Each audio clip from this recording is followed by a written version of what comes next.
Kongversation.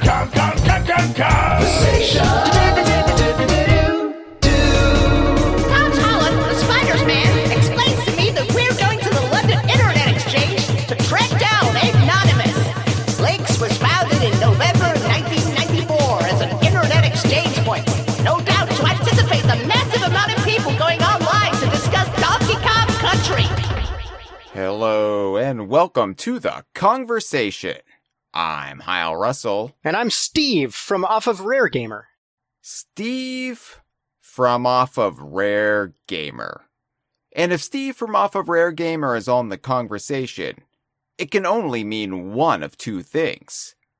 We're either talking about the Rare Cow, and we're not. We're not doing that.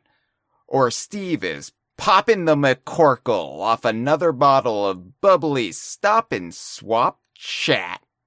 And good God, Steve. Okay, so let's recap for those who don't remember, because this is now the fourth episode we have done on the topic of Stop N Swop. And we will recap even further than just recapping what we've already discussed. We will go into the trenches here and actually get down and dirty with what Stop N Swop is, just as a refresher course, and how it applies to Banjo-Kazooie, Donkey Kong 64, and myriad rare titles from the late 90s and the early aughts. Or what was supposed to be the early aughts if Rare, and specifically Paul Makachek from Rare, had their way. But this is the fourth now.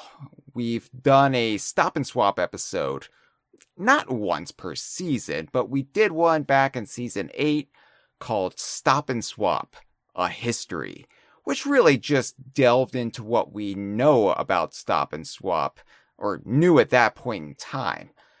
That was then followed up in season 9, I believe, with Stop N Swop, A Revelation, which was a quick follow-up, a relatively fast turnaround, because we had opened up new information after doing that first Stop N Swop episode.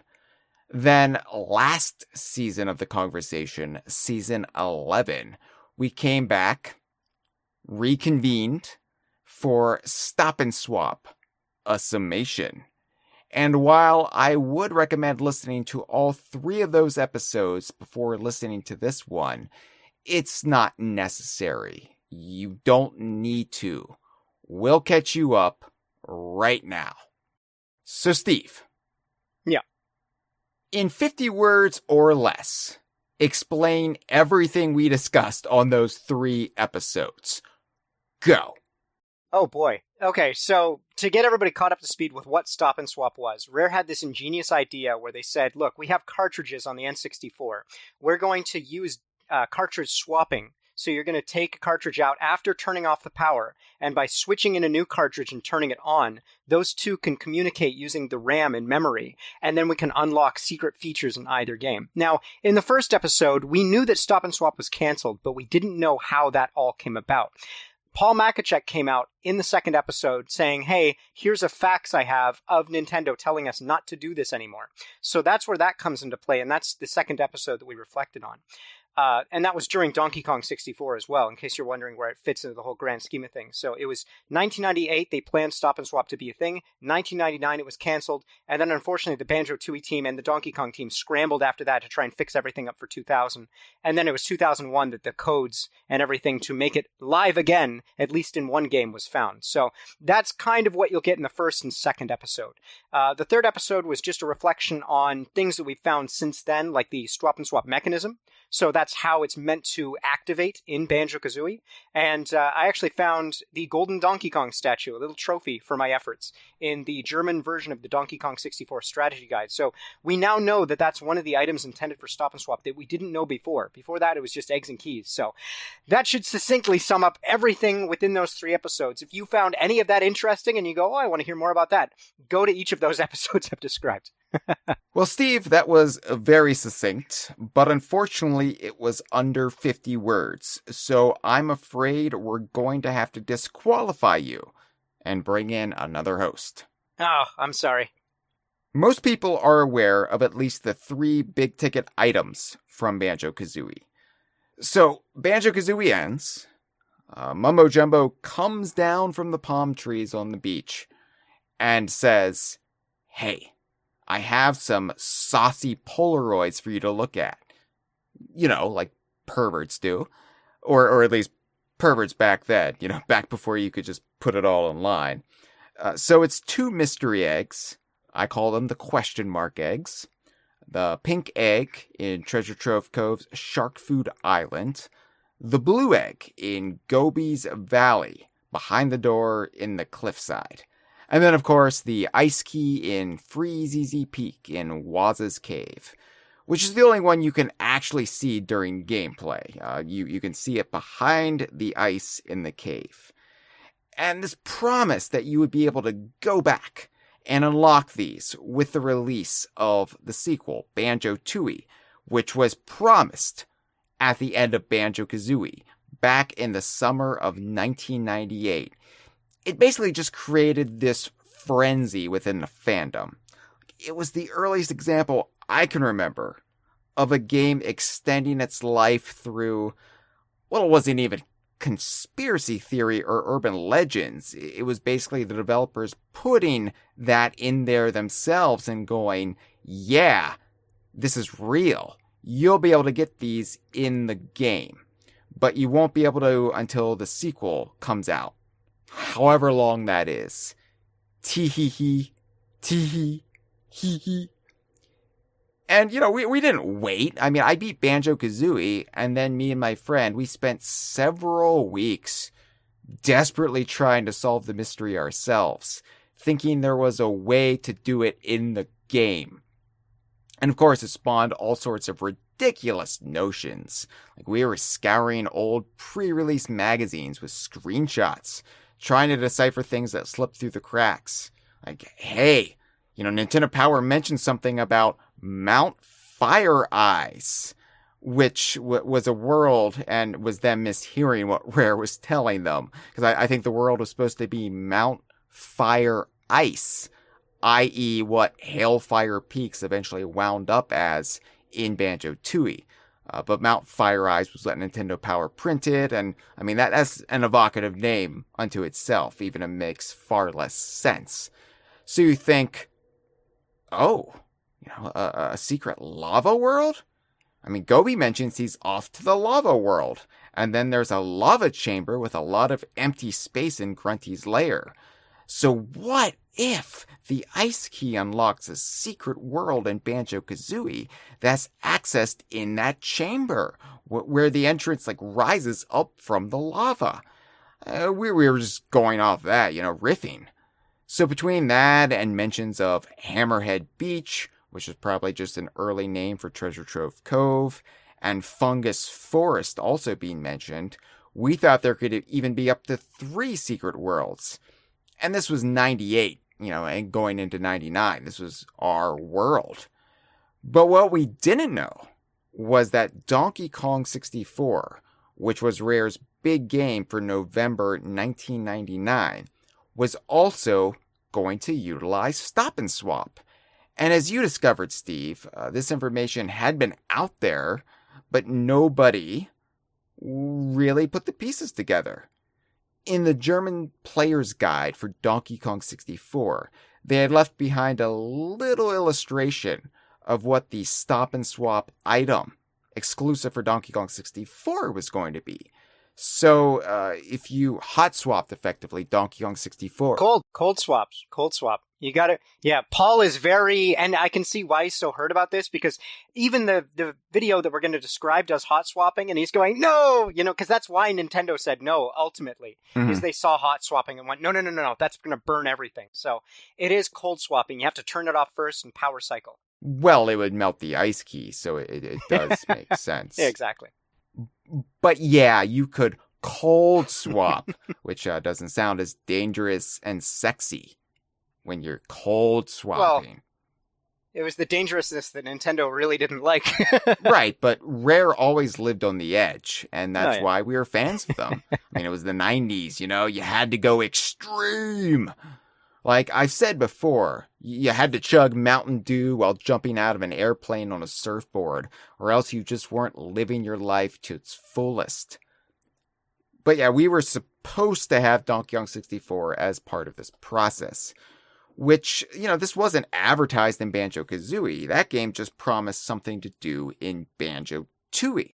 So Donkey Kong 64, you were going to yank out the cartridge and then put in the Banjo-Kazooie cartridge back into your N64, and it was going to enable you to take the ice key from Waz's Cave, bring it into Donkey Kong 64. And we think there is Crystal Caves. There is a room in Crystal Caves that you could have used the ice key for, correct? Yeah, that's correct. Yeah. It's right near the entrance. You walk forward. It's that one room that has the chunky pad in it that looks weird because you walk toward a wall and all of a sudden the camera does this weird, swing across the room to go, look at this. And you go, it's a wall. So pre-release screenshots of Donkey Kong 64 they show off a Banjo-Kazooie. Well, it's been called a freezer. It's been called a shower. Yeah. You've called it the TARDIS. Yeah, there's a Banjo-Kazooie chamber in Donkey Kong's treehouse. And they replaced it in the final build with something like just piles of coal and I think TNT. Yeah, so it's not there in the final game. But we think, well, you, Steve, you've shared this GIF or GIF of the animation that's left in the game of the treehouse cutting from the camera swinging and zooming in on where the freezer would have been, and then immediately fading to Crystal Caves. Yeah. And it's a glitch that you can actually enable in the early game if you do something called intro cutscene. Mm-hmm. So if you go to start the introductory cutscene in the mystery menu, and you start playing it and you exit as soon as it starts, you basically confuse the game where the game thinks it's playing the cutscene, but you're actually playing the normal game. And if you do that correctly and wait for a specific time between fade outs, so basically you set a timer for 2 minutes and 35 seconds. If you die in the treehouse, basically going into the gap there, you will cause that cutscene to begin, and then it will warp you to Crystal Caves. So that that action still exists in the final game. They tried to hide it, and it's very easy to actually have it, come alive again. Yeah.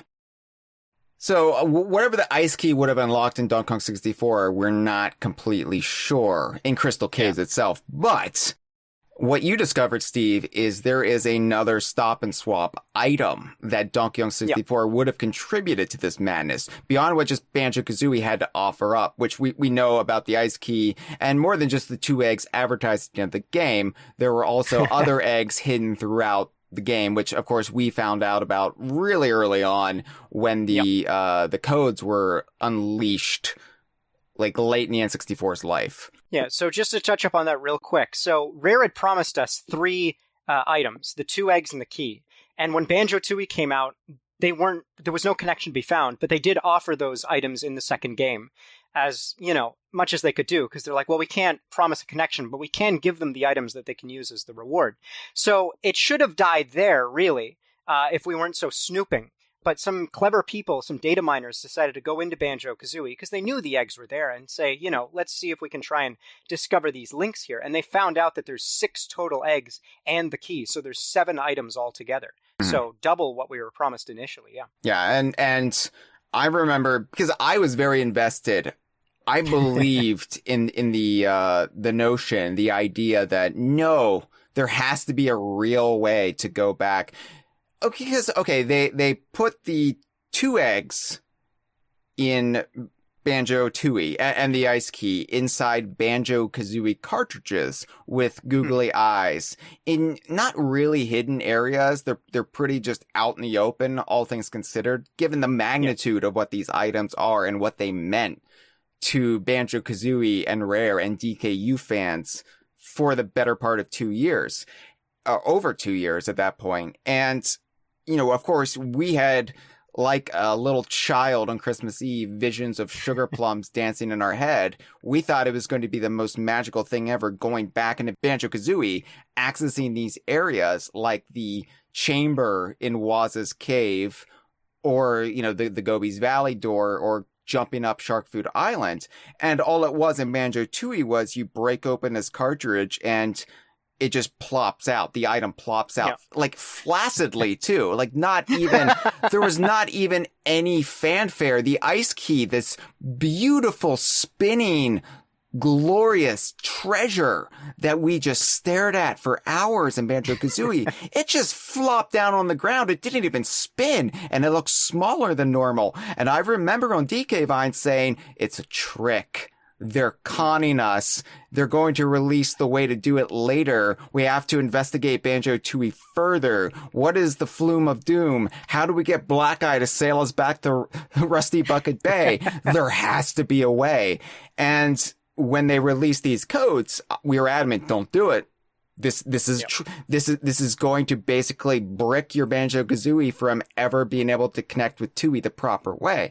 I wanted to believe so badly because it was basically my religion. It was my God. If I could not believe, I didn't even use the term Stop and Swap back then, because even though we discovered the term Stop and Swap from the codes and from unlocking the menu in Banjo-Kazooie that displayed the items you collected, we still weren't completely sure it was going to involve swapping as it inferred. So anyway, I say all this because in Donkey Kong 64, there was going to be another item that was going to be added to the eggs and the ice key. And you discovered, Steve, in the German player's guide that it was going to be a golden Kong statue. Like, looking like Donkey Kong, a hyper stylized Donkey Kong. That's this golden relic.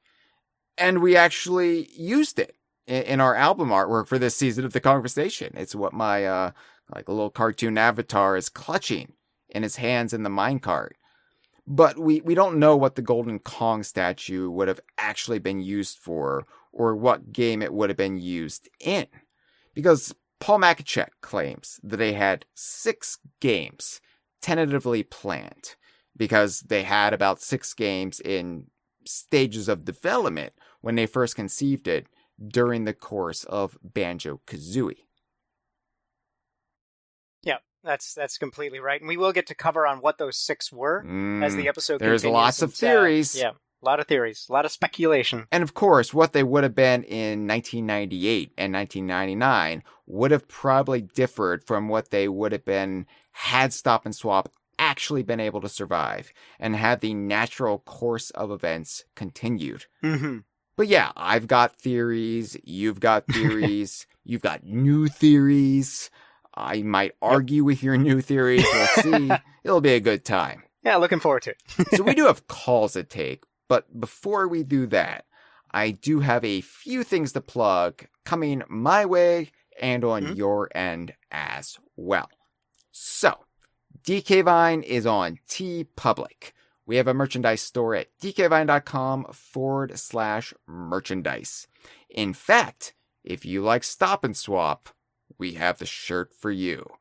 It's the Don't Stop Till You Swap Enough t-shirt, which displays the items from Banjo-Kazooie in a handy checklist on your torso. So anybody you see in your daily life can come up to you with a Sharpie and say, yeah, I got that one. I got that one. Ooh, I need that one. So they will thank you for providing a healthy and helpful cheat sheet for their own Stop and Swap quest. And you can get it at dkvine.com/merchandise.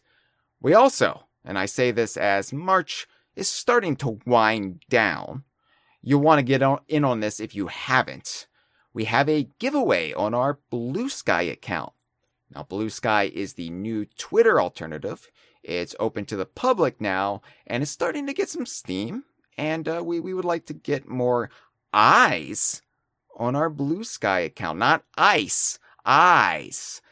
And to do that, we're giving away 2. I said 2 googly eye pins from Fan Gamer. Official Banjo-Kazooie merchandise that they've since retired. And we're giving away 2 of them. Googly eye pins that you can put on your clothes, on your hat, on a piece of fruit, if you want and be like, ooh, look, it's Otto the Orange from off of Banjo-Kazooie. Ah, ha, ha, ha, ha, ha, ha, ha, ha, ha, ha. I'm very funny. You can do that with this, and it's normal. You can't buy them on Fangamer anymore, and it's a pity. But you can win them from us on Blue Sky. And to do that, you repost the Eyes of March contest, which is what I brilliantly called it. We'll be drawing 2 lucky winners from the raffle, and that's at dkvine.com/Blue Sky. Finally, Steve, you have a website. Now, I call you Steve from off of Rare Gamer, not because that's your given name. No, my parents weren't that cruel. No, it's because you have what you co-run, a website called Rare Gamer. Yeah, so it's raregamer.co.uk. It's Canadian run, but England supervised, administrated. It's weird, but yeah, it's a place that you can get all of your Rare news and stuff. Any game they've made all the way back to the Ultimate days in 1983 with Jetpack up to current day stuff. You know, Sea of Thieves coming up with Perfect Dark, Everwild, all that stuff will be covered there. And it is a different, unique site from DK Vine. I want to stress that for both Paul Makachek online and Greg Mayles in person, because they always think that we're together on DK Vine for some reason, but it's its own thing. I'm a separate entity. I'm just as crazy as Hyle, but we are different in our own little ways. So raregamer.co.uk if you want to go check that out. Yeah, I think they tend to conflate us because we've done some of these episodes together, and your, I was going to say passion, but it's more inanity. Your hyper-focus on the nonsensical. Yeah, it matches my own, but you go for different areas than I do. But yeah, it's kind of hard to explain to Greg or Paul that, yeah, you know, we both have Rare sites, communities, but, you know, I go a little outside of Rare because I also have to follow characters that they created that are no longer under their purview, but still exist within their shared world, like Diddy Kong and Benny Bear, you know, all the classics. But it's just hard to explain to them. Yeah, I think at this stage, Rare just looks at us and goes, see that? Hyle, he's crazy. And see Steve, he's a loon. They're both crazy. They're both the same thing. we were also both at Rare in 2016. We got to go together. We were part of the same group. We have some of the most dedicated longtime fans that hadn't burned the bridges yet because of Nuts and Bolts or whatever, or Connect Sports. We got to go to play Sea of Thieves before the general populace did, and we both got to play the fabled TT build of Sea of Thieves, Steve, which I talk of it and people think I'm mad, but you witnessed it too. You can attest. TT was in the game. He was, yeah. So if you want to follow that and make it DKU because of that, I mean, who's to say if it's part of development and then it's taken out, it's still technically DKU. I know it's a tree that falls in the woods scenario, but surely if you plan to do something and you do up a sketch or write a book or something and then you don't release it, surely that makes it still something you wrote, you know? Well, Steve, you're just talking nonsense. Sea of Thieves is DK. Sea of Thieves is DKU because Greg Mayles sails as Captain Black Eye, and also because of true. And if that fails, the Pepito Kong rule, which because I am in the credits of Sea of Thieves, I have word of God over all Kong-based materials in the game. Therefore, my monkey in Sea of Thieves, Pepito Kong, is a canonical Kong, and therefore, based on DK Vine's Pepito Kong rule of 1999 to 2000, it means that Sea of Thieves is DKU if you discount Greg Mayles being Captain Black Eye, because I want Captain Black Eye in the game as an NPC, and of course that will overwrite Greg Mayles sailing as Captain Black Eye, but until that, Greg Mayles sailing as Captain Black Eye will do. But if you don't believe that, then the Pepito Kong rule gets Sea of Thieves in the DKU, because, come on, it references Banjo, Conquer, Viva Pinata. It's Donkey Kong. It has so many Donkey Kong references in it. It's part of the DKU, but it's lacking a physical appearance. And how do we get over that hump? Well, it's Greg Mayles sailing as Captain Black Eye, or the Pepito Kong rule. If you don't think Greg Mayles sailing as Captain Black Eye should count, because that's just Greg Mayles saying, hey, I'm Captain Black Eye. And you're like, put Captain Black Eye in the game, you bastards. It's been 6 years. I think I know why Rare looks at us as crazy now. They need to be more compassionate and a little bit more tolerant about mental health, because you can't just go around calling people crazy in 2024. We're more accepting of everyone's little foibles. Societally different then. Yeah. So anyway, Rare Gamer, it's your ultimate guide for the rare cow. Speaking of the rare cow, we have a rare cow aficionado or two in a live stream chat because Freezer is there. Freezer, the second biggest advocate for the rare cow outside of Rare Gamer. Hello, Freezer. We got the Snake Fighter 64 is back. We've got Porygon Q. We've got Plastasm's here. Everyone, you can relax. Yeah, we'll check in with the live stream as we go. Now, I said we have some calls. And normally we play the calls towards the end, but I feel as though playing the calls earlier in the episode, i.e. right now, will do us good because these will serve as more of a prelude for what we will be discussing on this episode. So if you would like to call the DK Vine hotline, you can call 24 hours a day, 7 days a week by dialing 1-202-630-VINE. That is 8463. We announce a topic on social media and to our patrons or the DK Vine forum, and you can then dial in if we solicit calls and leave your thoughts about the topic. And assuming we don't get inundated, assuming it's not a tsunami of people yammering and filling up the hotline, we will try to play all of them. Thankfully, generally, we don't get that much in the way of calls every episode, so I can usually do that. Sometimes it gets a bit excessive and I'm still doing it anyway because I have no self-control. But it's just 4 now. So, Steve, why don't we go ahead and play the first call? We'll chat about it, and then we'll play the second call, and so on and so forth until the calls are done. And then you can explain to me why we had to do a 4th Stop and Swap episode. Sounds good. I'll try and think of a reason now. Hey, this is Jennifer, aka I'm not gonna give you all my screen names again like last time. That was just ate up time. So Stop and Swap this time. Okay. Man, this is the legacy of Rare. Man, when I first got into Banjo-Kazooie, it was this, like, we'd heard a lot about it. It was, we kind of knew what it was, like, cause when I first got into it, it was in, like, the 2010s, I want to say, like, when I was in high school. And we kind of knew what it was. We had the XBLA implementation, but, like, we still, even to this day, don't know what the entire original plan was. And, like, I think about it a lot whenever I think about Banjo-Kazooie and the original stuff, to the point where, like, as an aspiring game developer, I want to incorporate a similar system into my own games, although obviously without swapping cartridges. It's just the idea of these transferring items being relevant, and I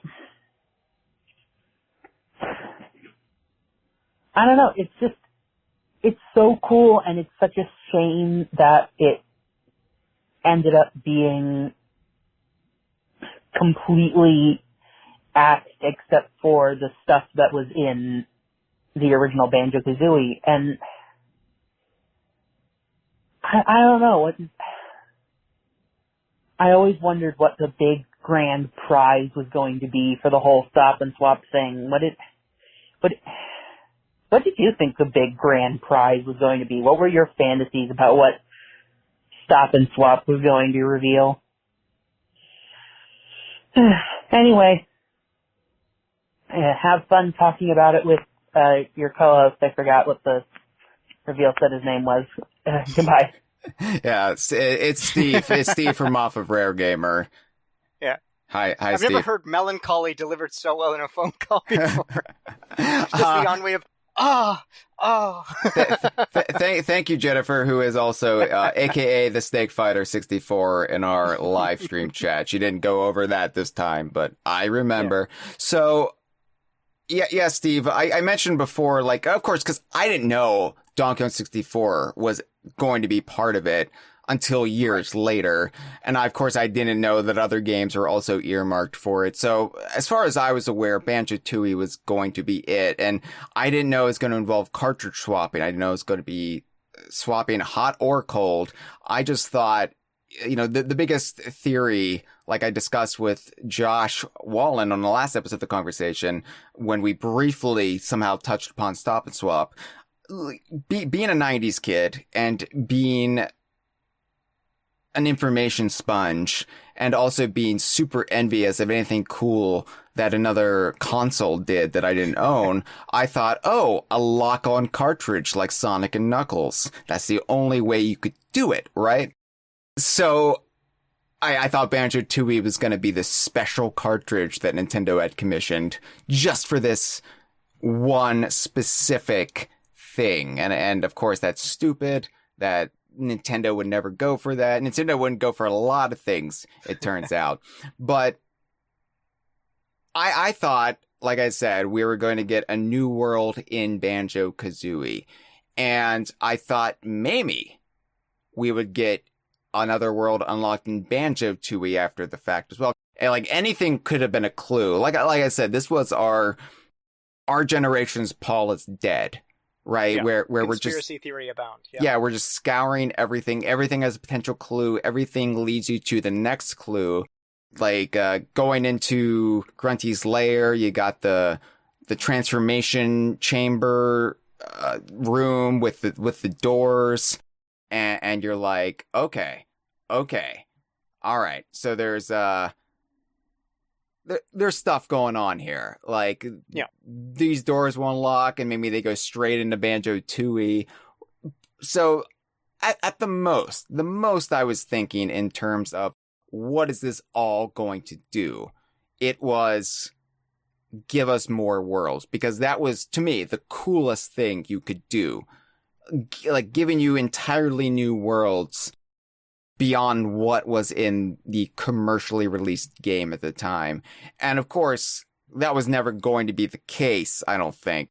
And Jennifer spoke to like the grand prize of Stop and Swap, like what it would have been past the knowledge of these like 6 games being unveiled. I don't know if there would have been a grand prize. Well, technically with the Ice Key, I suppose there would be one that required all of the games to be elaborated on, perhaps. But yeah, like the way that this branches off, we likened Stop and Swap before to a rabbit hole. It is no longer a rabbit hole. It is an ant colony. Yeah. Like we have tunnels that cross over each other, that go deeper, that split off, that branch into this and go across, like on top, below. Like, it's insane. So what Stop and Swap would have been fully intentional if it had gone through, it's mammoth. I don't even think we can tackle it anymore. We'll try to with this episode, but trying to see what the big grand prize would be, like you'd almost think a new game, like it's a lot. Another theory I really liked, which not the case, but having Banjo and Kazooie running around Donkey Kong 64. Yeah, having all the characters that represented, the other games. Yeah, that was the other one. Getting them all together, yeah. But we'll touch upon a little bit of it, I suppose, in the episode to come. But let's go ahead and play our second call. Hi, this is Keith Stack. I'm calling in for the latest Stop and Swap episode of the Kongversation. So this may be a dumb question, and I apologize if it's just been covered in the past, but why didn't they just use the memory card controller packs for Stop and Swap? It seems like it would have been a heck of a lot easier than swapping out cartridges and stuff. Well, yes, Keith. Thanks for the call. That's actually something that gets asked quite a bit. For sure. Should I tackle this technical question you don't like to cover? Yeah, because I don't know anything about the technical issues of anything. I'm far more fanciful. I live in a pretend world where these are real characters and real environments, and they're not just ones and zeros. So please, Steve, have at it. So with the origin of Stop and Swap, Paul Makachek was approached by Tim Stamper, who was co-founder of the company, and told, we want to try and have a way that players can exchange information without having use of the memory card. So from the get-go, they were going, let's not use a conventional means.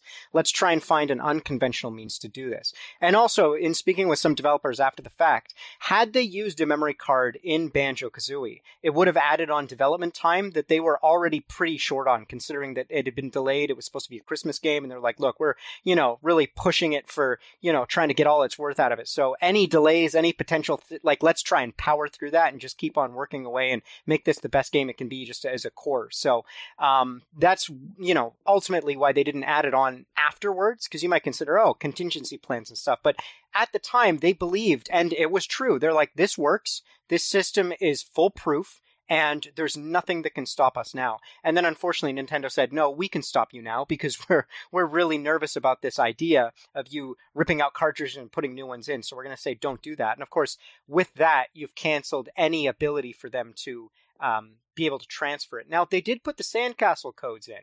And the whole idea behind that was, if we can't get Donkey Kong 64 or Banjo-Tooie to send code for Banjo to read, what we can do at least is we can have players knock those out and then grab the items, and then they'll be able to transfer that way there. So it was like, what if this only works as a one-way system? And that's the reason they had it as a contingency plan with the sandcastle codes. Mm-hmm. But as far as the memory card goes, that is the reason. They said, we want to do something magical.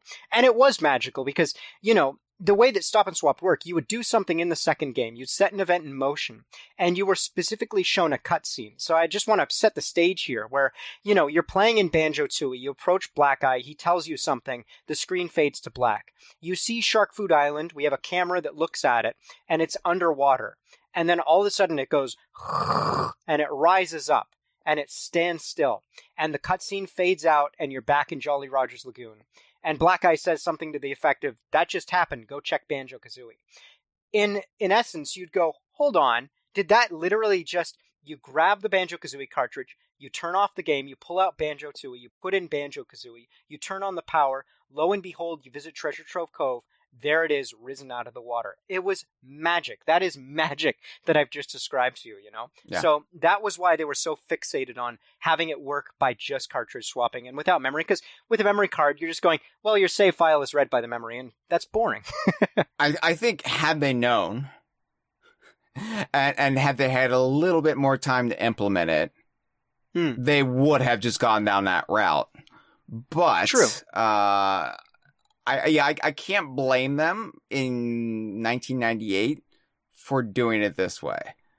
Because the problem was, too, you'd have the game already out. So there's no way to, it's not like you could do it today because you just offer an update on the internet. Right. But the cartridges are already in the hands of the players. It's like, too late. Well, and that's really what makes this notion of Stop and Swap so romantic, especially for those of us who were around back in the day, or at least have an appreciation of the old school hardware and software in play here, because we've seen something similar proposed or hinted at in Yooka-Laylee with the pirate treasure. Yep. And while cool and while I'm really excited to see if that ever gets paid off, it's not the same, because the magic behind Stop and Swap was, how are they going to do this?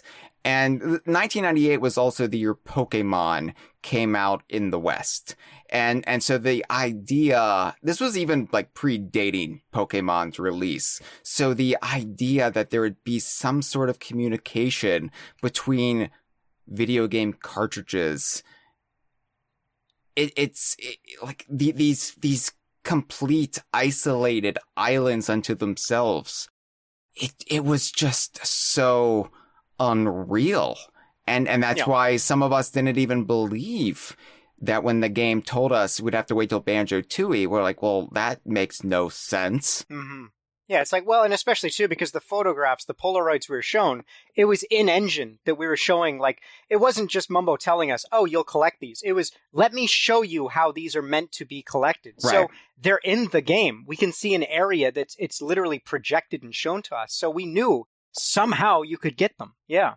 And like I said, the real thrilling idea of, we're going to let you explore a new area in the game. Like, even if there weren't new worlds in play, the fact that you could still go behind that sheet of ice, the fact that you could go up Shark Food Island, like the interior of it, that was very real and still very tantalizing. Exactly, because it's almost DLC. You know, it's things that you haven't done yet in the game that you will come back to years later to do. So yeah, it was very forward thinking, and you know, it's what makes the first calls on Wii so tragic, because that's, you know, if I were to, you said at the start of the episode, formalize Stop and Swap in 50 words or less. If you said formalize Stop and Swap in one sound or less, it would be because you just, you know, you just, it's what could be and the potential there, and the loss of it, it causes you to mourn it. So yeah, that's what Stop and Swap is. All right, let's go ahead and play our third call. Hey, DK Vine, it's Ray Day Pinball.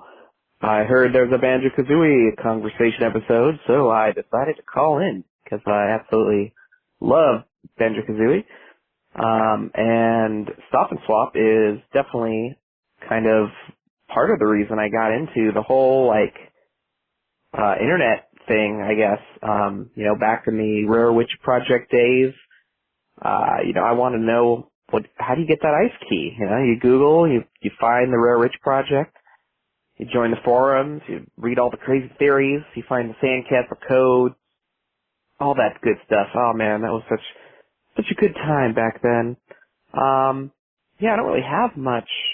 I guess I will say I did actually successfully perform Stop and Swap on my Project 64 emulator by setting the memory addresses in that, you know, article or the cutting room floor has listed, and it actually worked. I set those addresses and boom, Shark Food Island was raised. So that was pretty cool. Oh yeah, Stop and Swap 2. What's up with that? I defeated all the bosses on Xbox Banjo-Tooie in, you know, super fast time, and it was such a pain in the butt. And all I got was like an achievement or something. And then there was like these other, you know, bronze eggs and things. Did that ever go anywhere? Is that gonna go anywhere? Was that just kind of a joke, just to make us, you know, remember the time where we're, you know, oh, remember Stop and Swap? Yeah, anyway. Looking forward to the episode. See ya. Thank you for the call, Ray Day Pinball. Yeah, it was a joke. So with Stop and Swap 2, yeah, we do discuss that in the first episode, just as we, you know, track the linearity of it. So for those that don't know, Stop and Swap 2 was introduced in the XBLA release of Banjo-Tooie, which came out in 2009. So it was 9 years after the first game came out.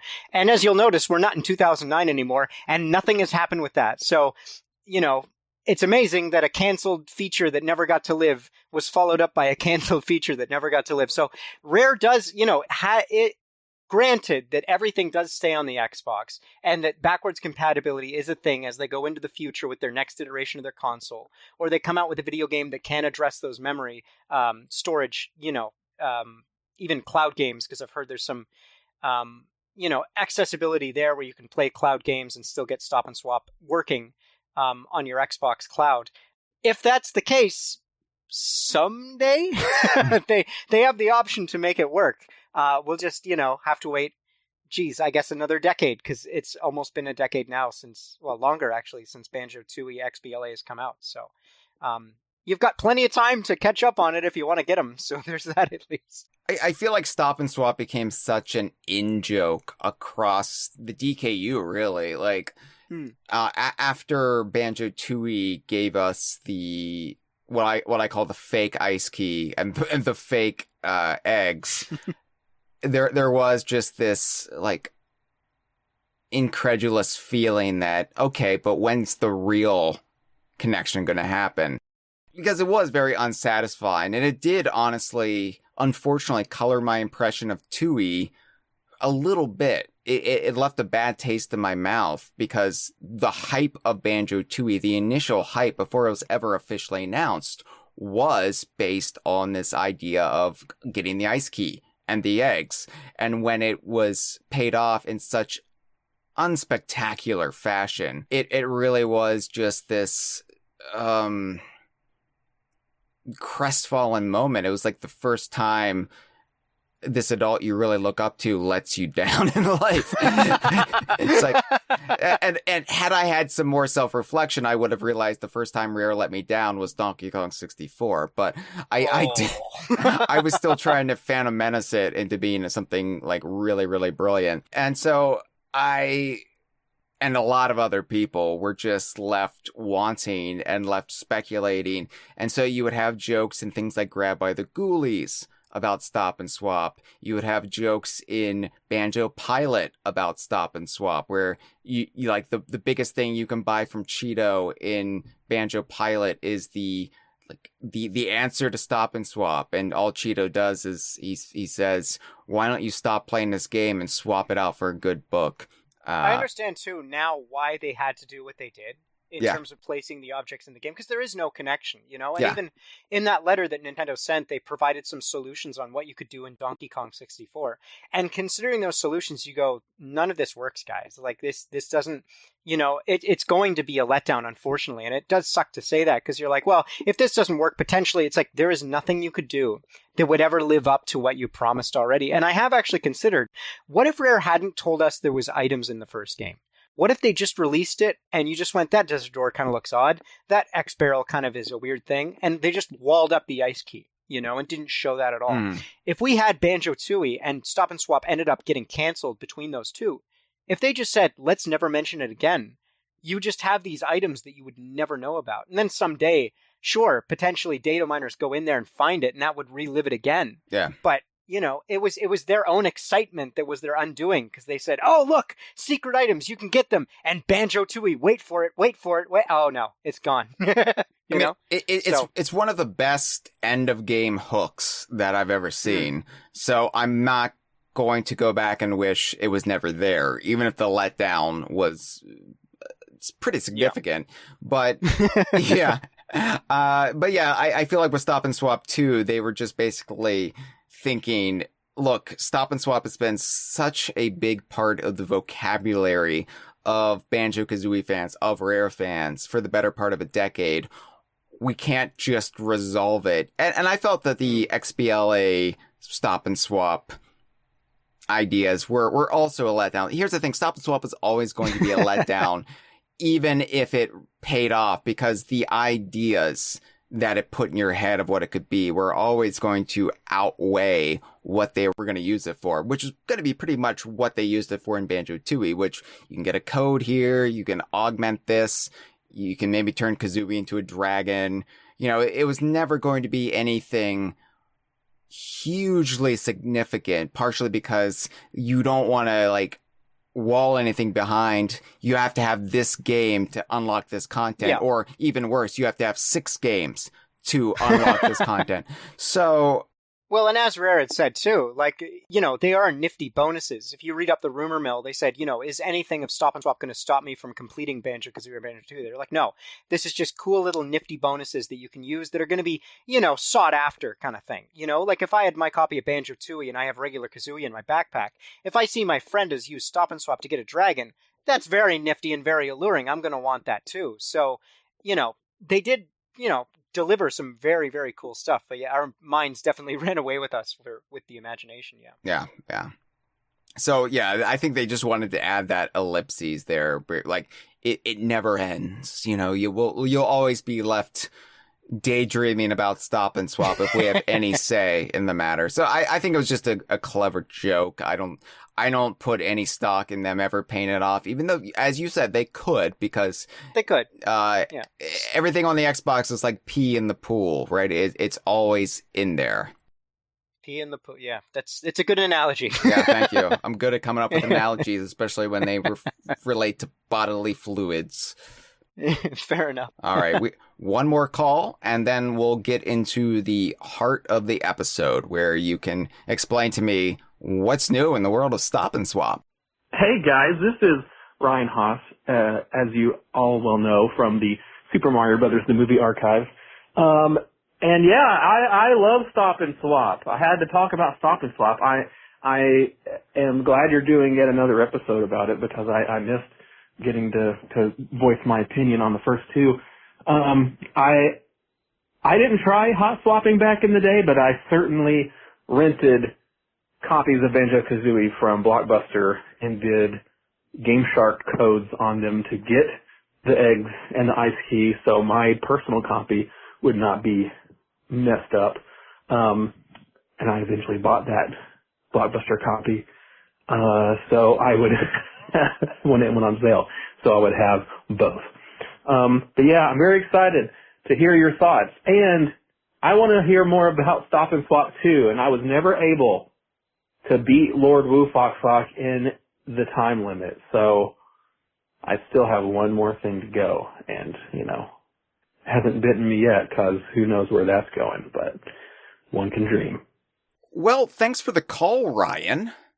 Yeah, see, Stop and Swap, it brings everyone together. We've got scholars of the Bob Hoskins Super Mario Brothers movie, Keith Stack, famed cartoonist, called in, Ray Day Pinball, international pinball champion, and you, Jennifer, I'm not sure of your accomplishments, but I know they're grand. We've got everyone calling in to talk about this feature. But I think Stop and Swap looms so large in the imagination still. And yeah, same. I still have not besmirched my original Banjo-Kazooie cartridge by getting the ice key and the eggs. Because, yeah, once you got them on one cartridge, that was it. You were done. It didn't matter if you were in a new save file or not. They were just not there. I didn't do it on the N64 version of Banjo-Kazooie until Nintendo Switch Online added Banjo-Kazooie because you can actually jump back to a save state before you had yoinked them. So there's a workaround there. But yeah, I was always very precious with, no, I can't do it, because when they eventually reveal the real way to do it, then I'll already have them. I just bought 2 copies of Banjo-Kazooie. That's how that works. You just have an expendable copy that you don't care about. Fair enough. And you have 3 more save files on it, too, so that works there.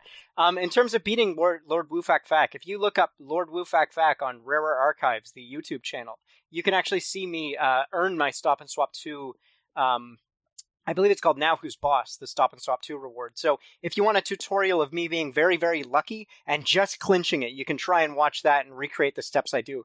As Hyle has said before, both Hyle and I are not exceptional gamers. We are very average. So if you want to see me do something exceptional, very, very lucky, and almost a fluke, then you can watch that video, because we're very studied with Stop and Swap. We could we could talk for 6 hours. We can't play well for 6 hours on a video game, so... So you're behind Rare Archives. Yep. Why isn't it Rare Gamer? Because, so the start of it, we were called Spiral Mountain. And then we said, we're just covering the Banjo games. And then we moved on from that and said, you know what? We got to expand. We got to cover all of Rare games. So we'd almost be an archive. So we decided to call ourselves Rare Archives. And the old address, if you look it up in the Wayback Machine, is rararchives.co.uk. And we came to a point where we said, you know what? The whole archives thing, I like it that it's kind of for posterity, but it almost looks like we're looking backwards. We're not looking forwards at what Rare's now creating. We're looking backwards at what they did do. And just as we expanded from doing just the Banjo games to now doing Rare's catalog, we want to be able to say, well, we're doing Rare's catalog and their future stuff. We're gamers of Rare. We're Rare gamers. And that's where that came from. So why haven't you changed the YouTube channel then? Oh, I guess I just haven't gotten around to it. Okay. You got to get better about your branding, Steve. Oh, I know. All right. All right. Well, thank you. Thank you, callers. Thank you, everyone. So, Steve, what are the latest developments in the world of Stop and Swap? All right. Yeah, so as I believe it was the third caller said that they just used the emulator on Project 64 to enable Stop and Swap. And that was a find by the cutting room floor during the third episode that we touched on, where they ended up finding the mechanism for Stop and Swap. So they said, when Banjo-Kazooie first boots up, the first thing it does, even, doing lockout chips and all that nonsense and loading up the cutscene where the buzz bomb hits the Rare logo, the first thing it does is it checks memory and goes, looking for a checksum. Anybody got a checksum for me? Looking? No? Okay. And then it'll just start up like normal. But if it has a very specific digit as intended from Banjo-Tooie or Donkey Kong 64. It'll say, looking for it. Ah, there it is there. I'm going to, raise up Shark Food Island. I'm going to open up that door in Gobi's Valley. I'm going to break the ice in Freeze Easy Peak. I'm going to do both eggs in Mad Monster Mansion. I'm going to get that bed with that red egg in Rusty Bucket Bay, or I'm going to load up Nabnut's table. So it does all those things depending on which digit you get. So it does it one at a time. And of course, if you can freeze time and stop time, you can cheat the system, because you can say in Project 64, ooh, actually, I've got to check some right here. And the game doesn't know any better. It just goes looking for it. There it is. And it'll unlock those worlds. The amazing thing this time that we're talking about, and like half of the episode is going to be dedicated to the fact that someone in real life has actually enabled Stop and Swap on real hardware by modifying The Legend of Zelda Ocarina of Time to enable themselves to go into Banjo-Kazooie in real life and unlock the items for the first time ever outside Twycross. Okay, so this means that Link enters Grunty's lair. Yeah, that means that Link is DKU now. You have to cover all the Zelda games, Hyle. I'm sorry. No, I refuse to do that. He got so few hero coins in Donkey Kong Country 2. Yoshi got more than him. Screw this guy. Yeah, and it's not like a very popular franchise either, so I just ignore it. Yeah, I mean, Breath of the Wild, okay game. Basically mid. What would have been a classic had it starred Donkey Kong. Or Benny Bear. Now, people are thinking it. Everyone's just too much of a coward to say it. What's the sound? Is that everybody turning this off? So yeah, that was the newest development there, was that, somebody had done it in real life, and they posted it on YouTube. There was huge fanfare over it. And luckily for us, Paul Makachek actually weighed in on his restoration, talking about it in the comments, and it's kind of serving as a impromptu QA session. So the first thing he said was, don't do it like that. Don't hot swap. It's supposed to be cold swapped. You're supposed to turn it off, then remove the game, put the new one in, then turn it on as a power cycle. So that was the first thing he said. But then the further answers that he gave to the people in the comments really enlightened us on the true nature of what Stop and Swap was. Because even up to the last episode, we thought, okay, look, there's 6 games, there's 6 eggs, and 1 key that's supposed to go through all 6 games. So each game gets an egg, that's it. That's as far as we knew it. And this causes it to just, this is the anthill analogy, where it's now tunneling underneath and going in different directions, because Paul had huge ambitions for what Stop and Swap would be. So do you want to read Paul's quote? Well, I'm not going to do his voice. Well, no. Yeah. So this is his quote. This was given where? Oh, sorry. So yeah, this was on Retro Hour Okay. at 56 minutes and 11 seconds. So he touched upon this when he was sitting with the Retro Hour guys as he reflected on Stop and Swap. It's a podcast. It's a podcast. Yeah, Okay. on YouTube. You can find it. Yep. Okay, so Paul sat down with the Retro Hour podcast in September of last year, and he had this to say. It wasn't just, let's do a sequel to Banjo. Swap those 2 cartridges backward and forward, and they send each other stuff. It's like, well, what about Perfect Dark? Can we do something with Perfect Dark? Diddy Kong Racing had already shipped, so that was out of the window. So the discussion was, we were looking at roughly 6 games in different states of development at that time. So why don't we try to connect them all? And it wouldn't be that Banjo sends a bunch of codes to the next game they were going to release, which was DK64, and then that would send something to Conker or Tooie. It would be, why don't they send codes in lots of different directions?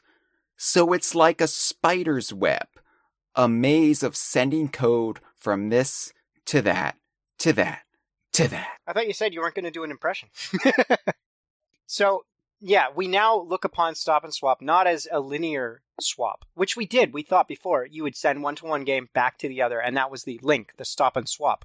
But now we find out it's a spider's web, where we're not only like, you have something like Banjo-Kazooie to Donkey Kong. We were believing, okay, we have a locked door in Donkey Kong made of ice. We have an ice key in Banjo-Kazooie made of ice. Clearly, this key belongs in that game. Perfect.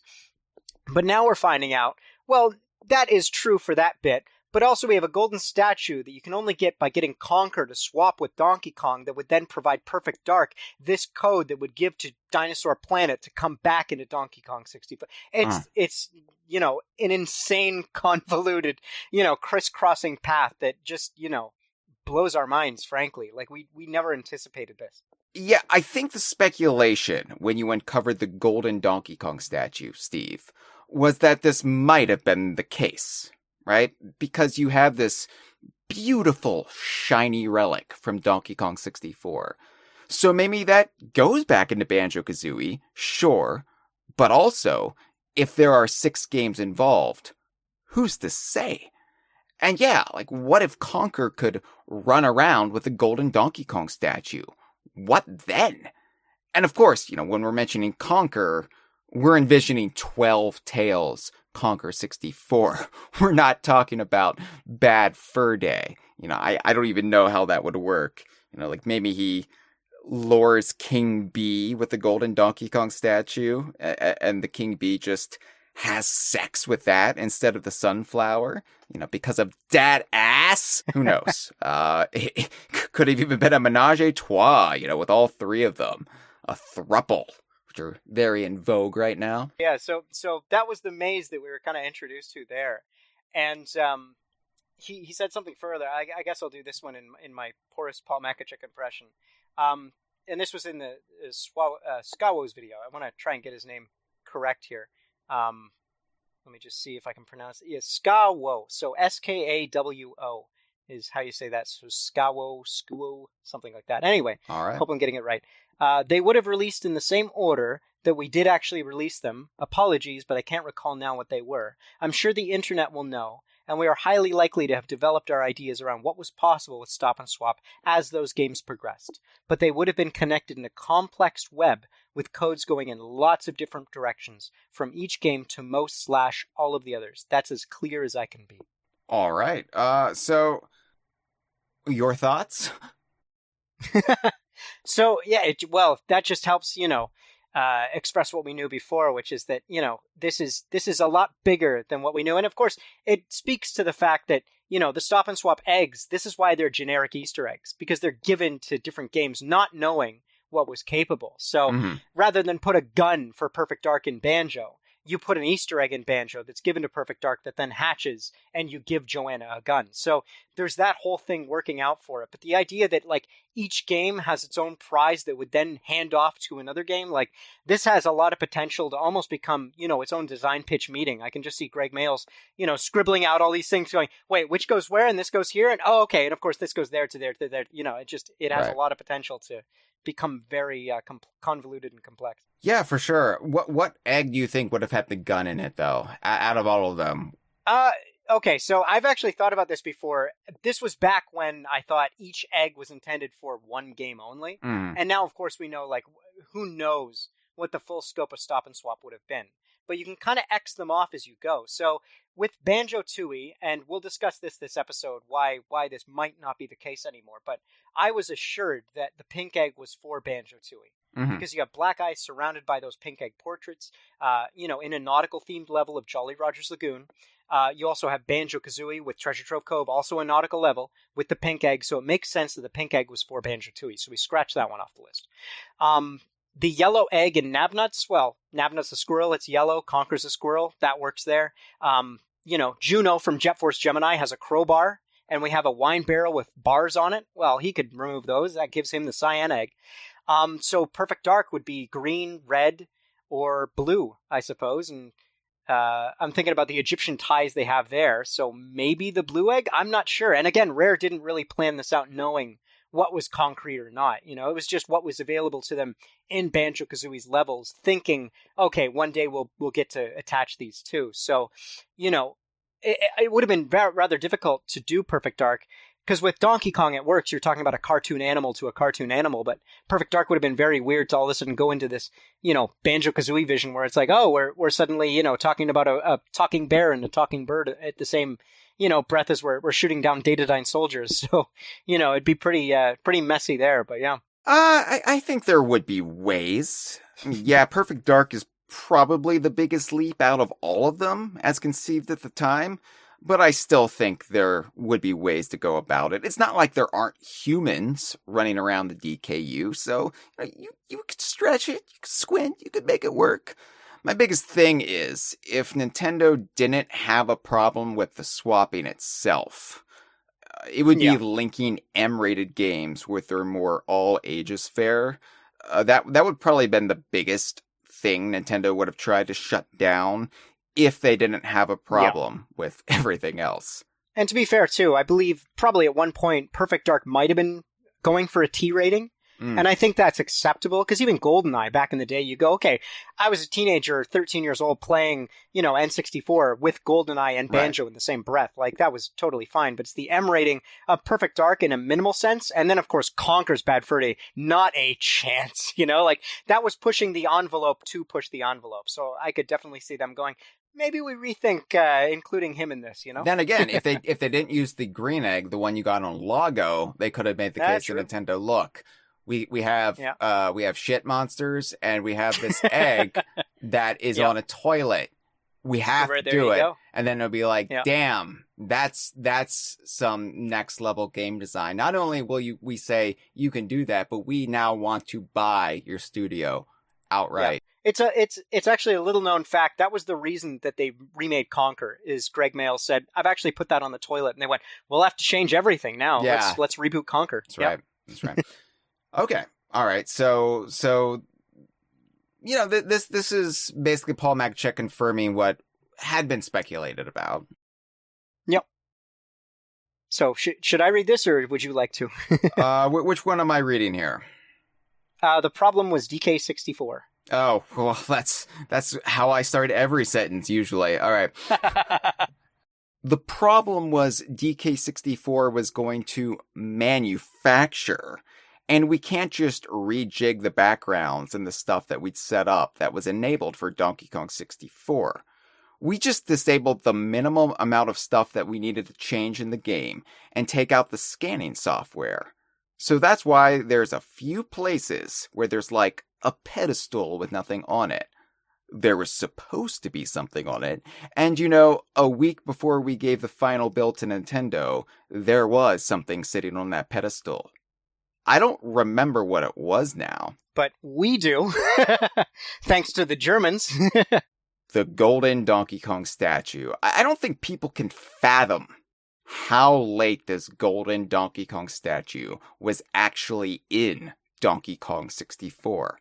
Yeah, so it had actually skipped the kiosk build. So they had done a preview in the summer and basically compiled the game to be played in small venues and stuff like that as a preview, get this for Christmas kind of thing like that. It's available, in a couple months.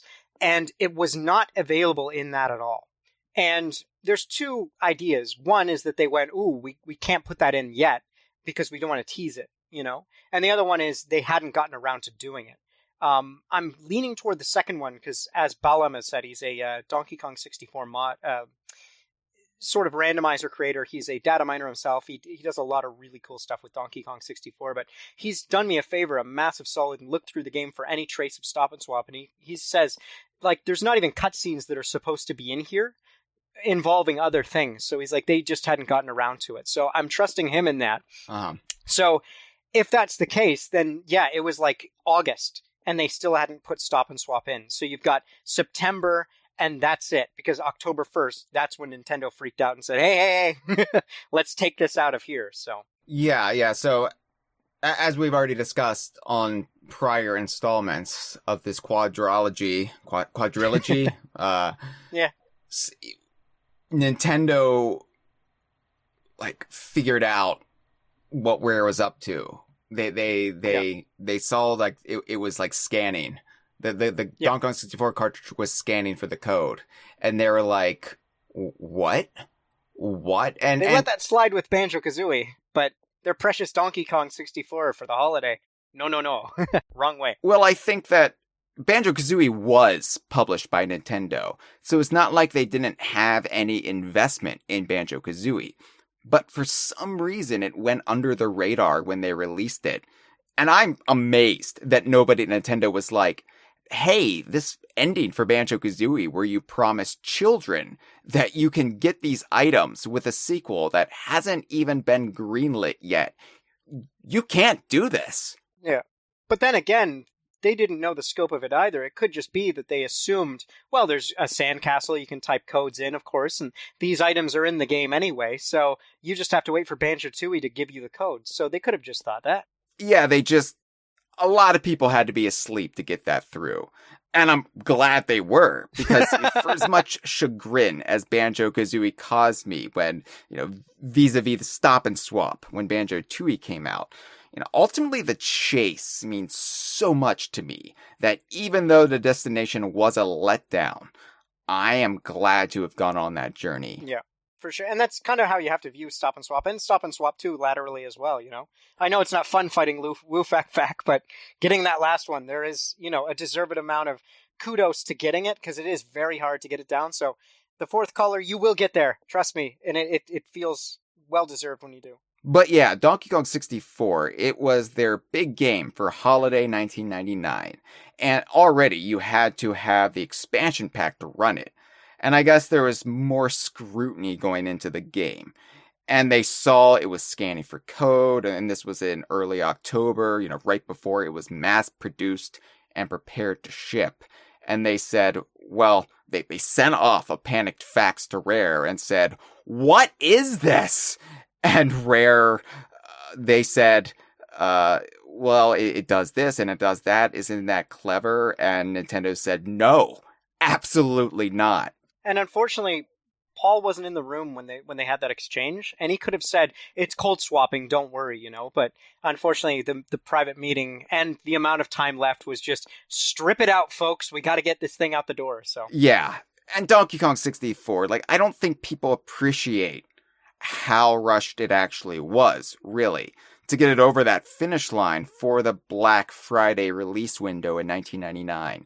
So many people at Rare basically had to pitch in to get it done. It was all hands on deck. Because Donkey Kong 64 was a game that was completely uprooted about halfway in its development. It was something that was more or less completely different in execution. It had a scope and vision that was different from the one we got. They changed gears for it and sometime in 1998, and basically the edict was just make it more like Banjo. The vision for Donkey Kong 64 that the original creative director had was so much in line with what I would have wanted in retrospect and would want today from a 3D Donkey Kong game. It's an identity all to its own, unique from Banjo-Kazooie and other 3D platformers that's more in line with what came before with the Donkey Kong Country games. But for whatever reason, it was deemed to not be working. And maybe that's true. And they pivoted sometime in the middle of 1998, I want to say, which would shrink the development window dramatically if you're aiming for a late 1999 release. It was a race against time, and I'm not talking about the original subtitle for Donkey Kong Land 3. And as 1999 went on, more and more people had to join the cause. Chris Seaver was pulled from Conker, and Greg Mayles, I think Greg even helped design the final boss fight with K. Rool. Yeah, and then Kev Bayless, of course, too. They would have pulled him off Dinosaur Planet to help out as well. If you've ever wondered why the final fight with K. Rool, the boxing match, feels comparatively polished and full of ideas that pulls in all of the Kong's abilities in a very cohesive way, it's Greg Mayles. Yeah. And if you're watching the DK64 credits as well, you'll see the team mentioned as they go through, and then you'll see Rare support, and there's a bunch of people from a bunch of different teams. So bunch of different barns. Yeah. So the flop sweat was real with DK64. Mm-hmm. And at that point, I think it was like, well, screw artistic integrity, screw creative vision. We just want to wash our hands of this whole thing and have a reliable million seller, and then everyone can get new Ferraris or Alfa Romeos. Yeah, I don't want to say it was full of compromises, but I also think they needed to placate Nintendo. This would have been a lot of stress, especially for the stampers bearing the brunt of it. So the hell with Stop and Swap. The hell with what we promised in Banjo-Kazooie. Let's just pluck this out at the last minute and kick the can down the road a bit for Banjo-Tooie. Which is why there's just a pillar in Donkey Kong 64, a podium in Creepy Castle that has nothing on it. Which sparked a lot of speculation back in the day. Like, what is this? Why is this there? Shouldn't there be something on it? I mean, clearly there's a spotlight on it. Yeah. This is clearly meant to be on display, and it's not. And of course, Sai ended up sending a message to Rare using the Ask Tusk feature on their old website of, what is this for? Why is this here? And he was told, oh, it's game development fluctuations. And of course, we didn't know at the time, it's Stop and Swap, baby, because we thought Banjo-Tooie has to do with Stop and Swap, not DK64, so we never made that link until, afterwards. I mean, 1999, we didn't even know what Stop and Swap was yet, did we? Yeah, that's, I don't know, because they would have hacked the game with Game Shark to levitate and grab the ice key. So it would have been in vogue, that term, but we never knew what it was exactly. We didn't know about cartridge swapping or anything. Okay. There was no link to allude to, this is to use with Donkey Kong 64. We had no clue. We thought everything was Banjo-Tooie. So that's. So yeah, and that's why in past discussions we've had, I said, hey, it couldn't have been Jet Force Gemini as part of the 6-game cycle because Jet Force Gemini came out October 1999, and it would have already been manufactured and ready to ship when Nintendo found out about Stop and Swap and said, shut it down. That does, I do put on my conspiracy theory hat for this one, a little bit of tinfoil, because there is a small part of me, and, hey kids, there's a thing called confirmation bias. When you see things that don't align with your preconceived notions, you tend to argue with them because you want to know what it is and you think you know, and there's a whole thing. It's the reason why we have elections turn out the way they do. So with that in mind, I believe in my heart of hearts, of course Jet Force Gemini is involved with this process because it would have been in development and they would have communicated. But then there's also the counter, which is like, no, this was just Banjo, just DK64, and then it was scrapped. I want to believe, just like Mulder and X-Files, that Jet Force Gemini has something in the game hidden. There's a lot of mysteries in Jet Force. Like, if you go to the abandoned space station, you can go down 4 floors, and there's just a random elevator door that opens up to nothing.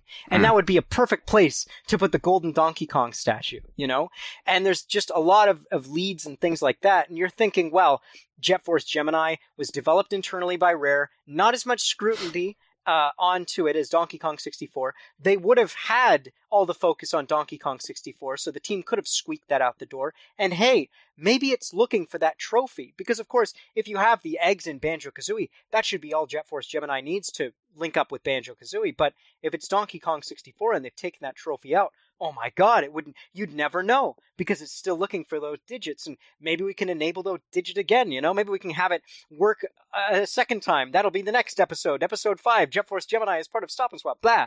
But, at this point, it's like, Paul's been very clear, he's like, we did Banjo, Donkey Kong, that's it. That's all we had planned for it. So, we looked at Jet Force knowing, hey, maybe we'll put that, oh wait, it's canceled. So, Has anyone ever checked to see if Jet Force is scanning for code? I believe there was somebody that looked into it once, and they found actually a few Rare games were scanning, but I don't know if that's a deliberate look for Stop and Swap or whether that's looking for lockout chips or something like that. Interesting. So, I looked up on that because I initially prepared to deliver that in this episode, and I looked back and I went, okay, they're not sure. It's not a guaranteed thing. But even that said, like, we're still finding stuff in DK64. And that game is, and Banjo for, all of its worth and everything. So there could be secret stuff hidden in the game that we don't know about until 5 years from now. But whether or not there's actually something hidden, that's, of course, where the spoil sportery stuff comes in, right? Right. Rare managed, on one hand, to create some very technically ambitious, absolutely gorgeous games on Nintendo hardware. They just blew away what you were supposed to be able to do on these systems. But to do that, they created these, I want to say, labyrinths of coding, a house of cards that are very hard to replicate, let alone keep up when you're, say, emulating them years after the fact. But because Yes. there were so many layers compared to other games by other developers of that time period, it wouldn't surprise me if there was still some stuff waiting to be found. Yeah, and even for game development tools, because there's a tool called Toadstool 64 that people use to modify Mario games and put new levels in. There's a tool called Bottles Glasses, which is a model viewer, and you can create your own Banjo levels and stuff in the first Banjo game. It was actually created by one of our moderators from back in the Spiral Mountain days, but there's been nothing for Banjo-Tooie, and one of the efforts of that is Banjo-Tooie is very, very, very hard to code because it's so complex, So there's, especially the latter era Rare games, oh my god, the amount of code that was going into them, and they're beautiful, to look at and everything, but the code is just unending. You look at it and just go, something like Mario 64 would look like a pamphlet, but Dinosaur Planet is like, a phone book in terms of what they were trying to cram in there. So, very complex and very hard to break down. So, yeah. Now, should we discuss what we think the 6 might be? Yes, I mean, I feel like we've already gone over this in the last episode, but I'm always willing to, exchange fisticuffs about it again, if you would like. Now, again, this would have been the 6. When Paul says 6 games, he's speaking from the perspective of 1998. And not owing to the design realities, the development realities of how history in this timeline actually transpired. Meaning that whether or not it would have been 6 games all depends on a lot of different variables that don't actually apply to history as we know it.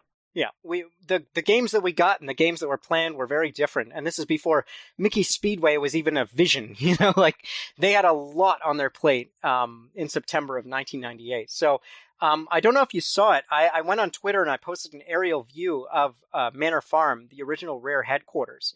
And I actually had staff lean in and basically say, oh, I remember working there and I did this. And I was able to really take their feedback and go, okay, well, now I can establish this right here is the Conquer barn. This right here is the Jet Force Gemini barn. And I was able to almost do a roadmap of Rare back in those days and basically have the 6 games of that series complete. So if you'll indulge me, I'd like to take you a little virtual tour of Manor Farm, rather. For those who aren't aware, the current Rare headquarters and has been the Rare headquarters since, was 2000?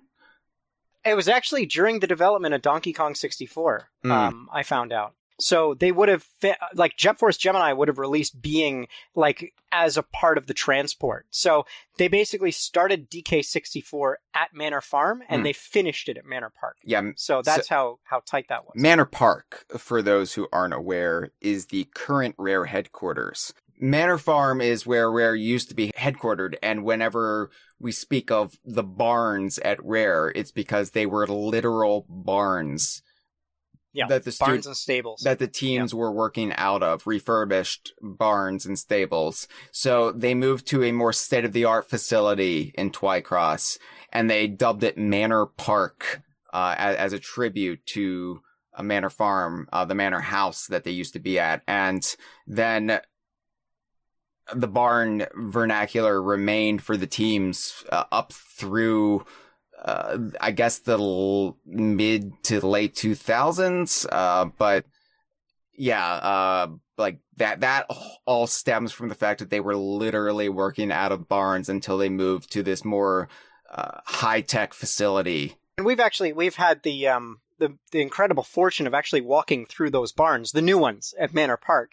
And they are laid out like barns, you have the long building and everything, and you go through and there's 2 floors. So, it does look like barns if you're ever on a farm. they wouldn't let us go in the one because that's the one they were working on Everwild in. But yeah, it's probably much nicer to work there than it was to work in old stables, but there's something charming about them, like cranking out these like classic Donkey Kong games where, horses once took poos. No, again, so eloquent with the analogies there, Hyle. Where once horses took poos, we develop Rare. That's what they'll have on the banner. I'm sure it would have been an apt comparison for all of the critics of the Donkey Kong Country games in the aughts. It's like, oh, of course they developed this where animal shit. Well, and that was also, of course, the secret bovine bonus is what you'd find underneath your chair on days where a cow had been in the office. But yeah. I'm not going to explain that, everyone. Steve's talking in like next level rare nerd vernacular, and I'm not going to explain everything for you if you don't know what he's referencing. Yeah. Funny enough, I think if you do Google bovine bonus, it explains it on my site. I think mine's one of the first results because evidently super secret bovine bonus is a Google term that it's not very trendy. It's not popping up a ton of results. So if you do want to learn about it, type that up and I think you get my site. But anyways, what I'd like to do is give you a tour right now of what Rare was like back in September of 1998. So they used to develop everything out of their main house. So there'd be one kind of manor on the side, and since the 1980s, they were sitting in that house for the NES. Kevin Bayliss, David Wise, everybody just sitting in that one house, and Paul Makachek too, working on games. And it was the mid-90s that they went, okay, we got to start expanding here. We have two stables that are out here, one barn and a stable. So it's 1994. We got a Donkey Kong Country team. So they're going to take the first one nearest the house. And then the Killer Instinct team is going to take the other one. So that's where they started expanding in the mid-90s. And they kept on expanding. And it does make so much sense when you know that they moved to Manor Park because of the size. Because they had 5 barns altogether. Every single one was utilized with maximum. And they were pretty much on top of each other. So they're like, all right, let's move to a facility where we can actually stretch out our arms and, still make great games, but have a bit of breathing room, So if you exit the house and turn to the the west. So you turn to your left. That barn that you see there is where Donkey Kong Country was born. So you had Donkey Kong Country 1, then 2, and then the Dream Team branched off into the barn behind it. It was the first Dutch barn, so it was behind that. And the Donkey Kong Country 3 team continued working in that barn. So therefore, that's where Donkey Kong 64 was invented. So it would have been, we'll get this done in a year without any issue with Stop and Swop, Oh, sure. So they would have left that barn satisfied with what they see. So that's game number 1 that has potential for Stop and Swop that we know did. Because, the leftover remnants in that game. So they would have walked behind that barn into where the Dream Team is, which is, of course, Banjo-Kazooie. So the Banjo-Kazooie team, having finished 3 months prior, is now working on their next big game, which is Banjo-Tooie, which is the next contender for Stop and Swap. They would have gone in there, checked it out. Okay, everything's going well. Hey, there's Glitter Gulch Mine. There's the start of Witchy World, maybe. Just because those were the games they had just worked on with Banjo-Kazooie going, it's too tight to the end. We'll put it in the next game. So maybe they're doing something like that. They go up the steps, and that's where Dinosaur Planet is, because that's where the Diddy Kong Racing team was above the Banjo team there. So they're now working on Dinosaur Planet. Everything's going there. That's now the 3rd team. So you got Donkey Kong, Banjo, and Dinosaur Planet. So maybe they have something to do with it there because they would have been developing that in 1998. They go, great, looks good. Let's check out the old Conker barn. So they go down the steps. They go into the old Conker barn. And it's not the old Conker team in here anymore. They're in the new Conker barn, which is the barn behind this one. Who's taking seat in the Killer Instinct / Conker barn is the Jet Force Gemini team. So that's team number 4. So it's 98. They're going, we got another year on this. That's good. Everything's, kicking up. Perfect. Maybe we got Greenwood Village in there somewhere, So they exit that barn, going to the Conker barn, where they have this little cute, sprightly looking squirrel jumping around and yelling and shouting. And they go, oh, this is completely innocent. And I'm sure nothing will ever happen to this team to make it completely change its direction and development whatsoever.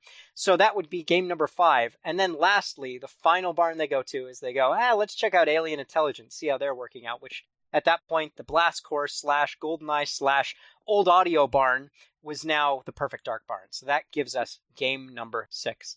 And now, Hyle, I will allow you to crush my dreams and go. I mean, I don't necessarily disagree with you. I mean, there's no way to know, obviously.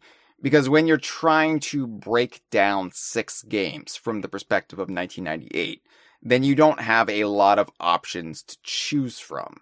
Because there's only so many that were actually in development from that point in time of Banjo-Kazooie. There was Jet Force Gemini, there was Donkey Kong 64, there was Perfect Dark, there was Tooie, and then Conker, Dinosaur Planet, and then the next year would have seen Mickey Speedway USA. go into development for the N64. Yeah, I don't know if that was yet a thing. I'm just thinking back to the press release that they would have had in 1999. Yeah. And they could have been doing that. Because, yeah, Jet Force Gemini could have been released and they could have immediately started on the Mickey game. But even that alone, I mean, development changes so much. There was supposed to be two Mickey games for the N64. One was a Disney racing game, and the other one was a Mickey adventure game, which was supposed to be like a platformer. And I believe you've already touched on this, so I'm already telling your audience what they know. But, That's right. Yeah, so I'll shut up. Yeah, no, yeah, the Mickey platformer ultimately was not developed at Rare. Yeah, because of the buyout. And I mean that's the least of the concerns, because then you go Dinosaur Planet, as the Snake Fighter points out, is now Star Fox, so not even on the same console. You have Conker going through an entire rebrand with it, so there's a lot of things that would have really caused some rockiness if Stop and Swap even went as intended in the first place. Yeah, that's right. I mean, there's just a lot of eggs in this basket, and anyone could get cracked and spoil the whole thing with yolky goop. Yeah. So one interesting thing that I'd like to touch on too is that for the longest time and from the beginning, we've always thought that Banjo-Tooie was the part of Stop and Swap that was absolutely 100% there, and it was canceled during DK64, so therefore there's leftover remnants that we found in Banjo-Tooie that were supposed to show a glimpse of Stop and Swap that were taken out just like Donkey Kong 64. But there's comments from Paul on the video as well as his Twitter that disprove that. So I can read one if you want to read the other, just the repercussions there. Okay, why don't you read the first one? Sure. So this is one on Paul's Q&A. He was talking about Swacko's video underneath. Somebody asked him about, the future games and stuff like that. So he said, the Ice Key and eggs were supposed to be sent to other games. Initially DK64, then Tooie, and about 3 others after that.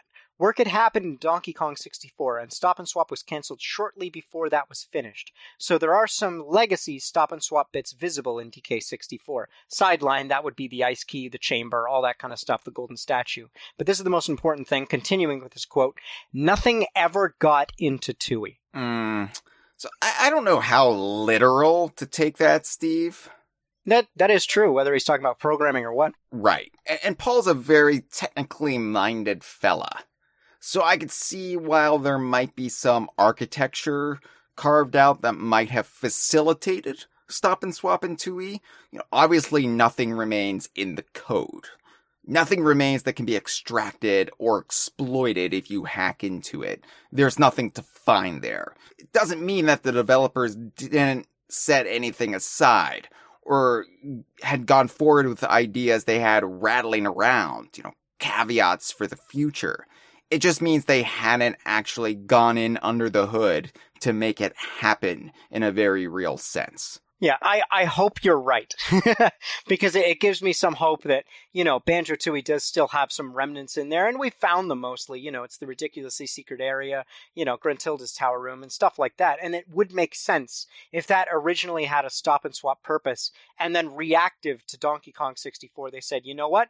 We have to now change our tact. We can't swap as we planned to do before, and we now have to rejig this entire thing.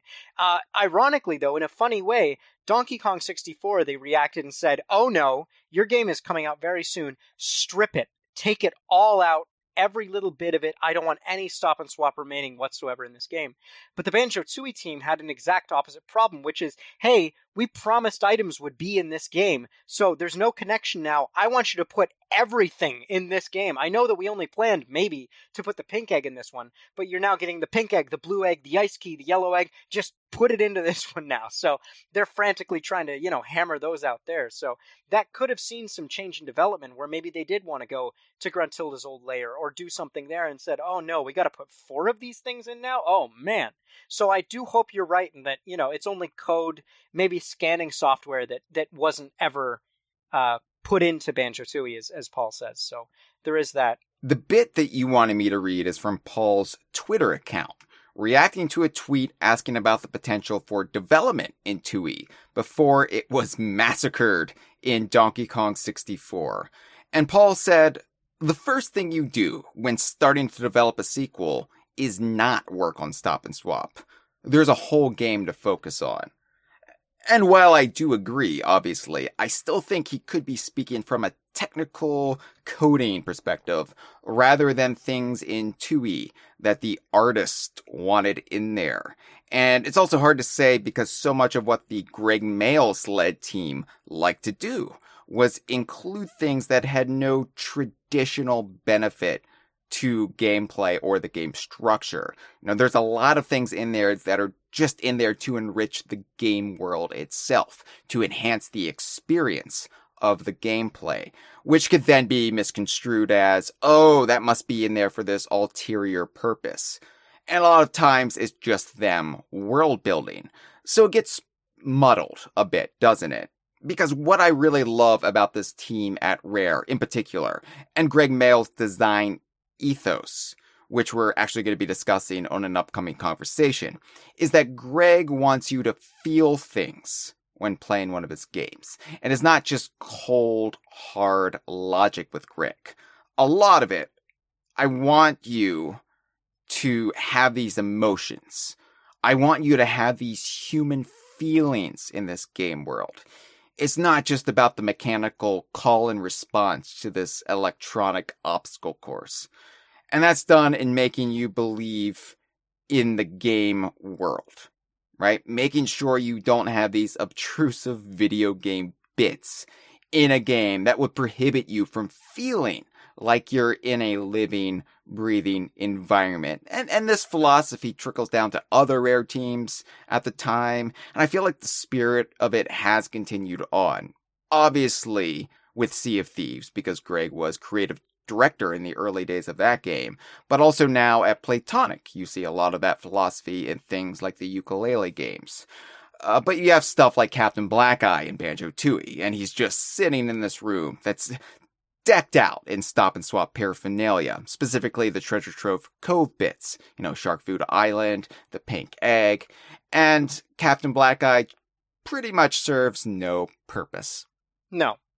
And this is, of course, after Rare had said, oh, he's got a mission and purpose all of his own in the rumor mill section of the Banjo-Kazooie site. Right. So, it does. And again, I'm very hopeful on this. It causes my conspiracy brain to kind of go into overdrive going, oh, but there must be something. Maybe I'm taking Paul's comment at face value, and maybe on his end, the engineering bit, there wasn't a technical thing for Stop and Swap, but perhaps the team, they started things in motion and then it caught down to it and they said, you know what? We just lost DK64 with it. There's no way we can do this anymore. We have to change tack, So personally, I do think Captain Blackeye was going to play a part in Tooie's end for Stop and Swap. I do. And I think they had this idea early on, after Stop and Swap was conceived, and they were banning about ideas for the sequel. And I think it was probably of great romantic appeal for the team. Getting the chance to use this character they really liked from Dream, which they then had to cut from Kazooie. And of course they had an affinity for him, considering they sneaked his portrait in Mad Monster Mansion in Banjo-Kazooie. And then they thought, hey, here's how we could actually use Blackeye in the sequel. And even when Stop and Swap was cut a year out, they still kept him in there, and obviously dialogue would have been changed and what have you. And so just because Paul says this, it doesn't necessarily negate what they first had him earmarked for. Can we talk about the fact that Captain Blackeye might be cursed? Because every time they've tried to put him in a game, he never comes out what they intended. Like, Dreamy comes out, they're like, he's the antagonist. They're like, nope, start over, Banjo-Kazooie. All right, we'll put him in Banjo-Tooie for Stop and Swap. Nope, that thing got canceled, take him out. Okay, well, we're going to put him in Sea of Thieves then. Nope, no sign of him yet. It came out in 2018. Like, what is going on with this pirate, man? I spoke a little bit of it last year, but I think one of the reasons it's possibly that we haven't seen Blackeye yet is Greg did move on. And, maybe Greg was like, oh, we could put Captain Blackeye in this. And then now Greg's focused on other stuff at Rare. And, it's just, there's nobody really advocating to get him in there. It's like, we got Pendragon in there. Come on. So anyway, still, I hold out hope in every time we stream the game in the Twitch little Twitch keywords, I make sure to put "Where is Captain Black Eye?" So if anybody's searching for him, they'll join our cause. But yeah, I think the only thing cursed more than Captain Black Eye is just the timber. Timber is cursed. True, yeah. And the notion of a Diddy Kong Racing sequel on a larger scale. But Timber has had such a rough go of it. But at least he made it in Diddy Kong Racing, that's more than Captain Black Eye can say about Banjo-Kazooie. Yeah, that's true. So, yeah, on the topic of DK64, using that trophy, because it's such an outlier to consider that we have these mystery eggs and a key, and now we have a golden Donkey Kong statue that no one really reacted to online. I was kind of disappointed going like, hey, everybody's like, this is a part of Stop and Swap now, but unfortunately it's just losers like us that are still preoccupied with it. But I thought it would have, gone down more of a smash than it did. But as it stands, if we're doing every game gets a trophy, then that to me speaks to the idea of a trophy cabinet.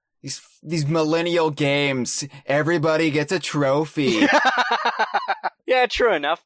Their participation Stop and Swap award, Yeah, that's what that like flaccid version of the ice key was to be in Tooie. Yeah. Congratulations for kinda doing Stop and Swap. Oh, I found this not at all hidden ice chamber with a bouncing cartridge, and I had to just break it, and then it just falls on the ground. It doesn't even spin. Yeah. Which to me as well, not to get off too topic of that, but the fact that they teased the idea that you could go behind the waterfall in Banjo-Tooie in the Banjo-Kazooie rumor mill. Because someone asked, what's behind the waterfall in Banjo-Kazooie? And then the team answered going, there's nothing behind the waterfall in Banjo-Kazooie. And it's like, well, that leaves the exception of Banjo-Tooie. So you could have something there. And of course there was, as we find out in the final game, one of those bouncing cartridges. But again, if we're reading too literally with Paul and the team at some point, whether it's design or art or whatever, started kind of finagling stuff with that, there could have potentially been a Stop and Swap item that wasn't one of those cartridges behind, maybe another trophy. And, I'm thinking the way that you get up there is grip grabbing the ledge and jumping up and going down that pathway. But if we're doing Stop and Swap where it's ice key like, there wouldn't be a way to do that. You wouldn't go up the waterfall. You just look through a cage at an item that you can't get. So who knows if you'd see, a Perfect Dark statue or a Conquer statue or something behind there, That's actually a good point and great rareware knowledge that you've retained in your brain. As the person who owns the URL to rareware, I feel like I should have those bits committed to memory, but you're right. It stirred my memory banks there. I think that's actually a really plausible theory that because of course you're still going to have Spiral Mountain as a location in Banjo-Tooie. And so they could have earmarked even early on, like, what if one of the Stop and Swap items in Tooie is behind that waterfall? That would be a good place for it. A location you've already kind of been in Banjo-Kazooie that there's no way to access. That would just be like building upon the idea even more. And that could have been like to the original version of 12 Tales even. Although I think they wanted 12 Tales out before Tooie probably. Yeah, probably. But you could, linear release didn't really matter in this case. So you could have had something to do with Conquer or who knows, Yeah. And that's, of course, just going by the logic we have now, knowing that the Donkey Kong trophy is a thing.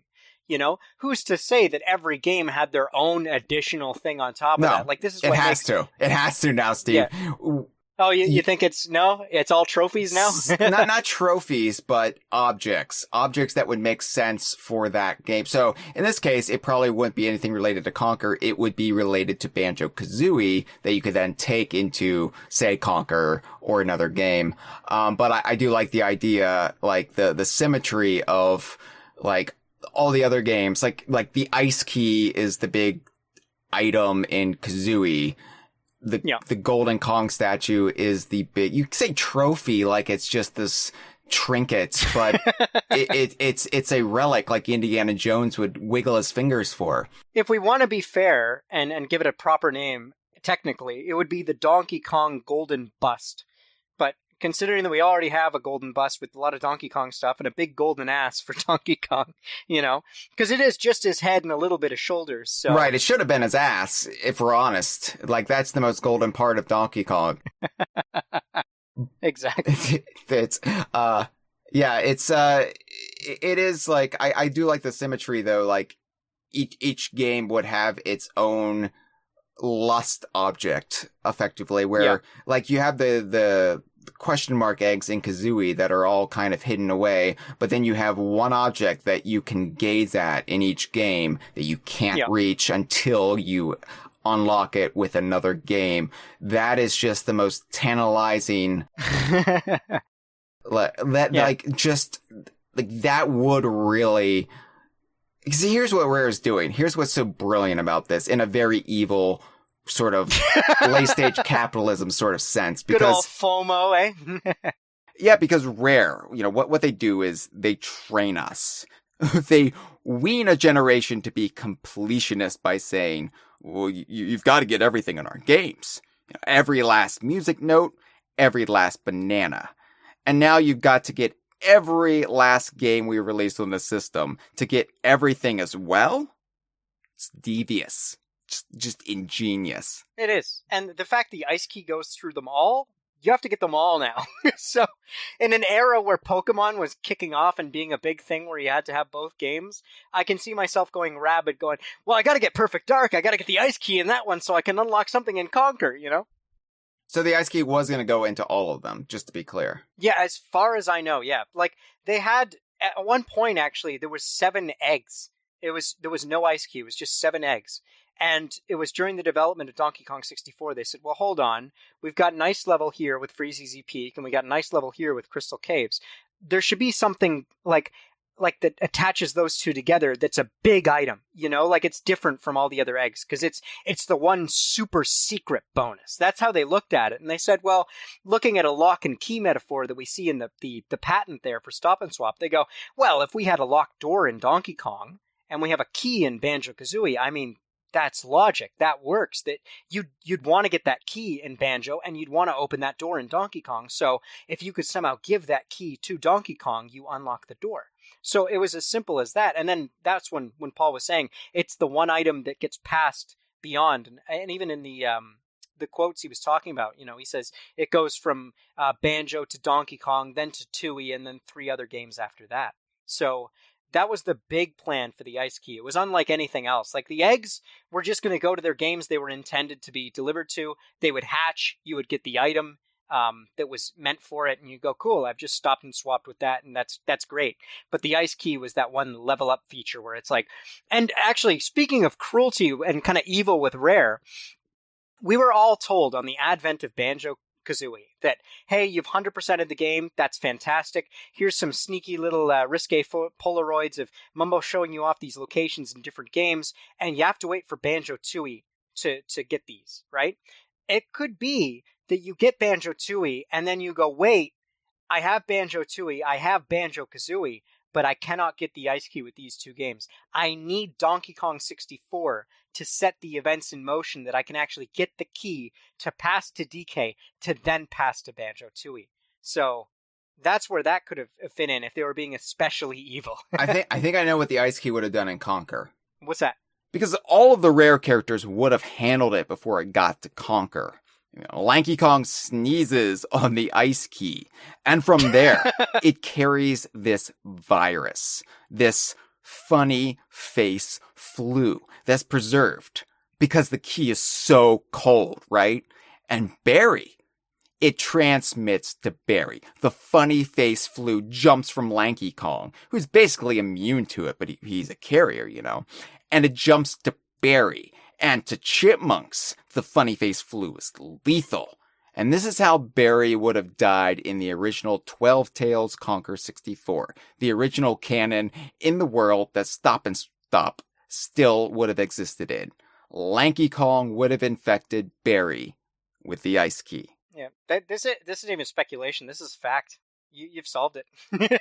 But should we briefly go over like how our perspective has changed as we've learned more and more about Stop N Swop, just to kind of tie this up in a nice bow, and then we can talk about our final thoughts and What's next? Yeah, Steve, you just tell me what we're talking about, and I'll talk about it. All right. So the evolution of Stop and Swap, as we understand it, it started off as something so small, and it's ballooned and blossomed. And again, it's no longer a rabbit hole; it's an anthill that just spirals off. So here's what we knew at the time and what we know now. The linearity of it. So at the end of Banjo-Kazooie, we're told, look, there's 3 secret items. There's a pink egg, a blue egg, and an ice key. And that's somehow linked to Banjo-Tooie. We're not going to tell you too much. So the release of Banjo-Tooie comes out. There's no connection. But we have the pink egg, the blue egg, the ice key, and then, for some reason, a yellow egg. They're all found in Tooie. There's no connection to Tooie at all. They're just all in the game for some reason. And we left it off there, because we went, okay, these are fake items or whatever. But, this is the 3 items as we were promised, and here they are. Then we find the sandcastle codes. And we go, hold on. We have a red egg, a green egg, a cyan egg, and there's that yellow egg, so that all makes sense. And they're all for Banjo-Tooie. So, oh my god, if we could find some way to transfer these over to Banjo-Tooie, we'd unlock even more mystery stuff than what we got in the final game. And then, of course, there's discovery of the ice key in Donkey Kong 64, and we go, okay, somehow Donkey Kong's involved in this too, as a weird ice key thing. That's weird, but it's mostly for Banjo-Tooie. And then, of course, we have Paul Makachek come through with Rare Replay as well, because they talked about it there. And we're going, hold on, Stop and Swap's supposed to involve 6 total Rare games, each one getting a mystery egg, with an ice key serving as the super code to link them all together. Then we have the Donkey Kong statue discovery, which complicates it even more, because we go, okay, hold on, we have 6 games here with the eggs and the key, and now we have a golden trophy that are traded somehow between these games, but it all links to Kazooie. Like, Kazooie gives 1 egg to each one, the ice key passes, and I don't know, maybe Donkey Kong just has a golden statue for completing Stop and Swap, and that's the reward that you're supposed to get for that game. And now, finally, here we are right now. Swacko has his Stop and Swap video, or Scowo rather, and then the Retro Hour podcast reveals that Stop and Swap involves 6 games where 6 mystery eggs and an ice key and a golden Donkey Kong trophy are meant to be all interconnected in a massive linking spider web that had every game trading up, down, sideways, across, upside down, forever. And, that's just what we know now. Imagine what we're going to know tomorrow. I think we pretty much tapped it out. Like, I don't know how we could. Here's the only thing I could think plausibly we could decipher, because I feel like Paul Makachek is tapped out as an information source at this point. I would love to have Paul on the show. I don't think I'm gonna like tickle any more info out of him. Well, and to be fair, I do think he's kind of gone, look, it's done. I've explained all I know. Why are you people still talking about it? Yeah. I don't know if he realizes like just how important it is to us that we grew up with this stuff and we love it so much. But he's like, guys, I got nothing else. I've told you everything. Please try to move on. We're like, no. And unfortunately, the frailty of the human memory, as time goes on, like details will become cloudier. Yeah. And to be fair, like the information we got from him is amazing after 25 years. I would have forgot about it a week after it happened. But as you say, with Paul, there's still people that worked at Rare that did work on these games. Like, we potentially have an artist that worked on the Donkey Kong trophy that still, remembers that and just doesn't know that we're looking for it. So no, that's they true. might come through. It's like a cartridge seeking code. Exactly. Still scanning it, yeah. Or Greg Mayles could even leak a document that shows the original Spiral Mountain in Banjo-Tooie and goes, oh, look behind the waterfall. This has a label that says Conquer Trophy, I suppose you're correct. This sort of thing happens all the time. It happened just a few months ago. Ed Bryan shared on social media these pages when he was just like, hey, here's some fun little doodles I did on some papers from Rare of concepts for the Banjo-Kazooie box art. Just fun little doodles. Check them out, Internet. That was his intent. What he didn't realize was that he doodled on the pages that detailed Rare's early plans for E3 that year, which then revealed the existence to us of a Diddy Kong racing game for the Game Boy Color and the early concept for Dinosaur Planet, Dino Island, when it was starring Timber. Still, the aforementioned Bad Luck Timber. So this kind of thing does happen where the creatives who were there, whether they're still at Rare today or they're at Playtonic or they're now doing their own independent ventures, they don't realize the full history that's already been revealed to fans, nor do they realize what we still don't know. Or they don't realize that anyone actually cares about this. So Ed Bryan thought the big story was his sketching, his doodles, but it was the newfound clarity behind the concept of a Diddy Kong Racing GBC game and the original concept behind Dinosaur Planet as a more direct spin-off to Diddy Kong Racing. And then that becomes a big news cycle for freaks like DK Vine and Rare Gamer, not the same site. You're right. I mean, you're absolutely right. We shouldn't say there's nothing left to discuss, because as we've learned from just recent history, there often is. And honestly, there's info we all individually learn in our own research and talking with sources that doesn't even get put out in the public light because maybe we're asked not to share it. We might have the individual pieces of Stop and Swap between the two of us even, but we're just being withholding. I mean, maybe the big Rare news sites out there, you, me, Amir, we all just need to come together and compare notes. But I think that Paul is probably drained as a source. He's been very upfront and forthcoming and probably has nothing left to give as far as Stop and Swap goes. But I'm sure there's still juicy Mr. Pants info. Oh yeah, it's Mr. Pants. That's forever. He could, he could talk about us to that till we're bored of it and we're going, Paul, move on. He's treating it exactly like Stop and Swap is, When I do get him on the show, it's probably going to be to discuss It's Mr. Pants, Donkey Kong Land, Donkey Kong Virtual Boy. With Stop and Swap, I'd be like, look, I've got nothing left to add and I won't do this to you. I will say, though, that the only thing that I can think of that we could plausibly find out without anyone who was at Rare revealing it, either deliberately or accidentally, if they give us any further details, like if they find notes in an old shoebox where they detail the plans for Lanky Kong to infect Barry with the funny face flu.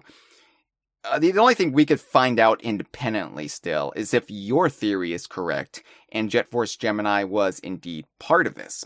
Because I dismissed it back when we discussed it previously because there was no way.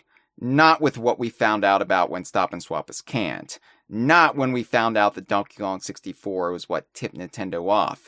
And then they scrapped it in early October 1999. But if you're correct, and Jet Force is part of it and just escaped Nintendo's purview. Because Jet Force, that was a Rare published game, correct? Yeah, it was, by themselves. And sure, Nintendo still had a hand in propping it up. Just like they did with all of Rare's self-published games in those days. It was more of a vanity label for Rare, but there was still some Nintendo money behind it. It was just kind of like a gift given to Rare due to their massive success. But I think there was probably less scrutiny with Jet Force Gemini. Not as much capital being invested in that game. Not as many cartridges getting produced, I think. So you could be potentially onto something, Steve. But I think it would require there actually being a Stop and Swap item hiding in Jet Force Gemini still, today, that nobody has ever found. Now, here's what I posit to you. If our theory was that there was going to be a big ticket item in every game, if that is correct, a la the Golden Donkey Kong bust, the Golden Kong relic, the DK statue, the trophy, if you will. It's just like the fridge and the freezer in his treehouse. It's got thousands of names. Yes. If that's the case, then there must be an equivalent somewhere in Jet Force Gemini. Is there any item in there, any place that it could be hidden and remain undetected for 25 years if it wasn't removed? And it shouldn't have been removed, not if they removed Stop and Swap in early October 1999. Could it be hiding in plain sight? Something that could then have been swapped into Donkey Kong 64, or Banjo-Tooie, or 12 Tales, or Dino Island. There's nothing coming to my mind, but are you teasing something that you know that I don't? Why the hell would I know anything about Jet Force Gemini, Steve? It's not DKU. Just the way you said it, you're like, do you know what I'm... No, I'm just putting the theory out there so we can properly investigate and do a 5th episode in the future.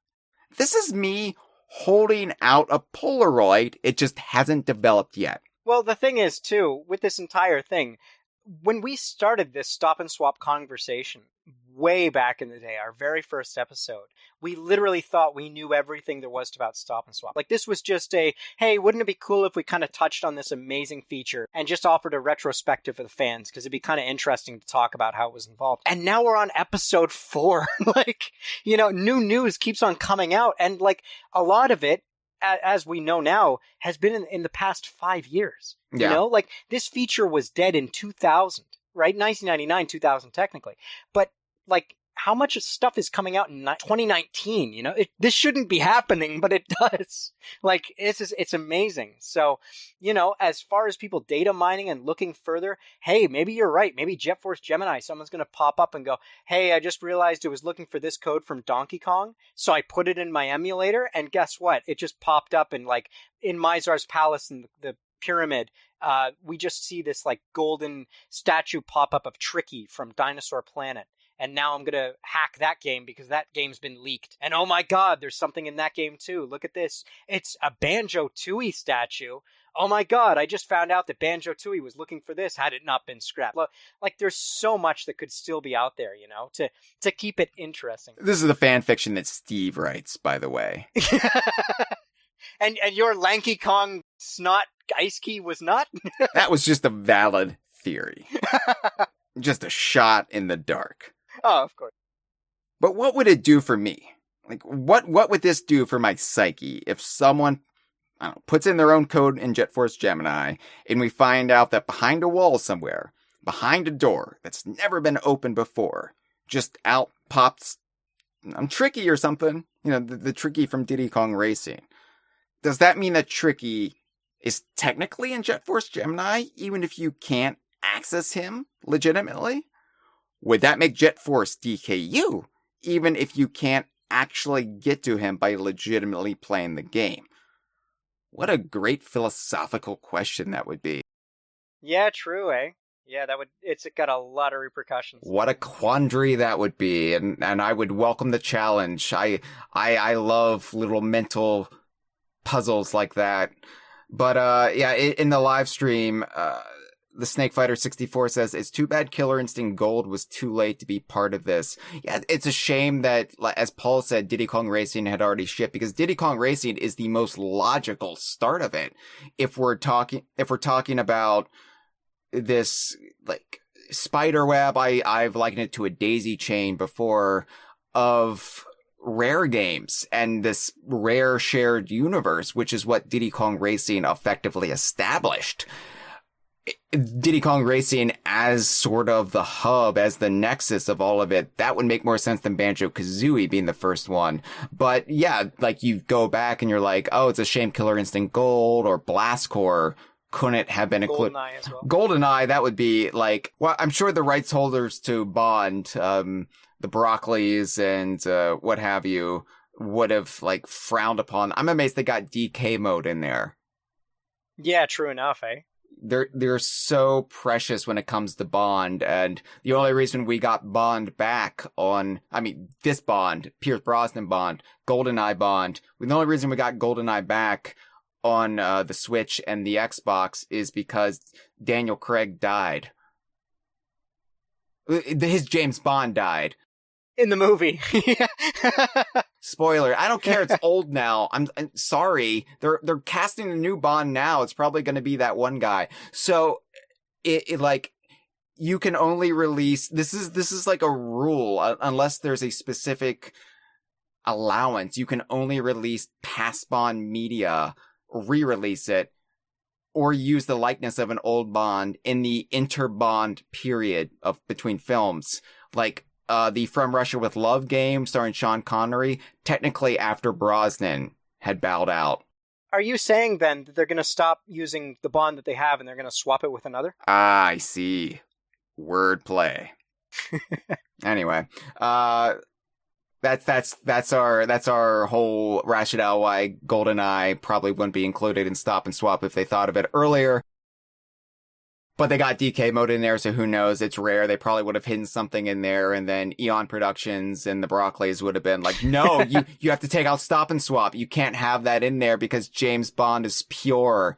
You can't spread his STIs. I'm sure that'll be the next facts that Paul Makachek uploads. But yeah, I think Diddy Kong Racing, when I look at my regrets for Stop and Swap, Diddy Kong Racing not being a part of it seems like the most obvious one in hindsight, because it really could have kicked it off in a way that would have made more sense than Banjo-Kazooie.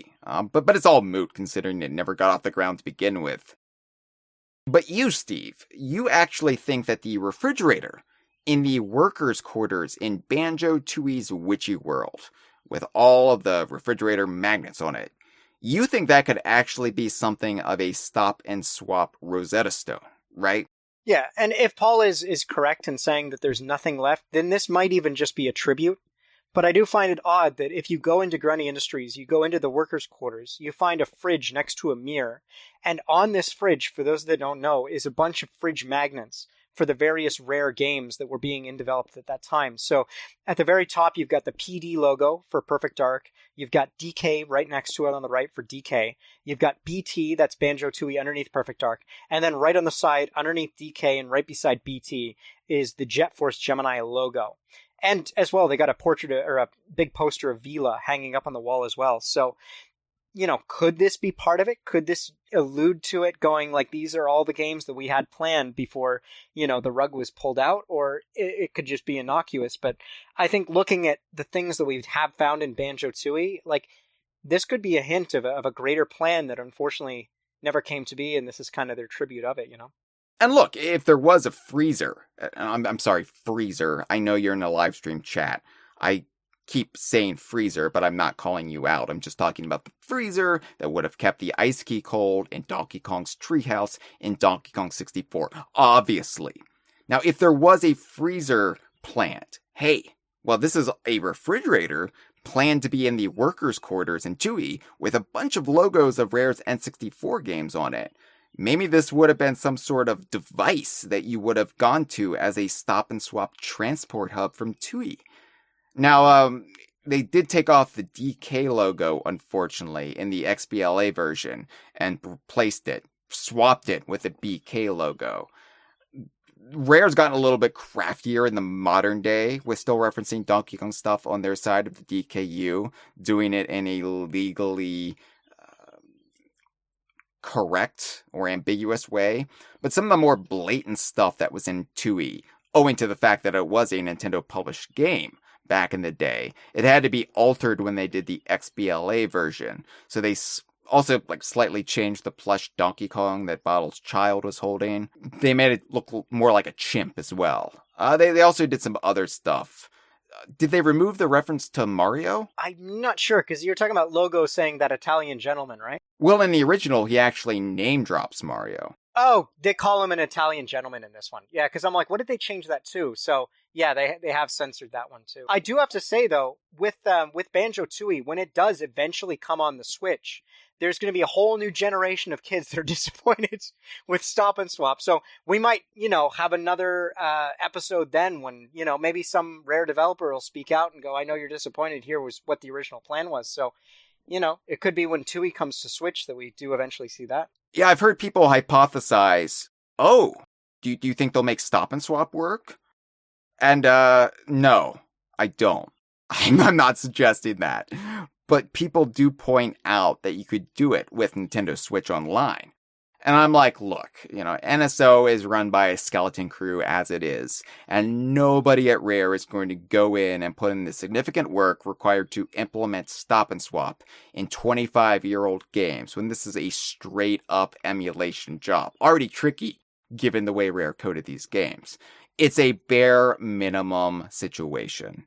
I mean, hell, you couldn't even swap the characters from Mario Golf GBC to Mario Golf N64, which is a feature that does work on the cartridges with with the memory pack. Oh yeah, right. Or Pokemon Stadium, they had that issue there too. Yeah, and you would think it would be relatively a couple extra steps, relatively easy to do. It's on the same software, but they can't talk to each other. Okay, whatever. With them, yeah, 4J Studios, yes, but Nintendo, no, because they'll emulate it directly from the source, and it's going to be what it is, Yeah, and I just want the original Banjo-Tooie on Nintendo Switch Online plus expansion pack, because I feel like even more than Banjo-Kazooie 64 compared to XBLA, it's just different enough.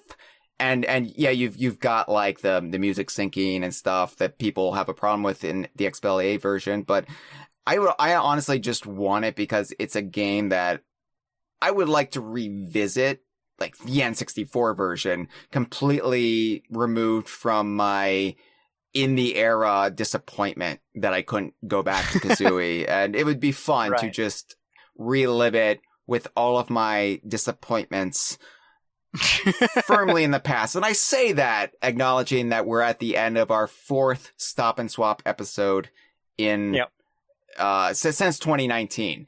And we only have 2 more to go until we have 6 entities ourselves, and they can then talk to each other, and you can take little bits of dialogue from one episode and put them in the next, and then that will get you all sorts of bonus goodies. And then we got to plan a 7th episode and fucking cancel it.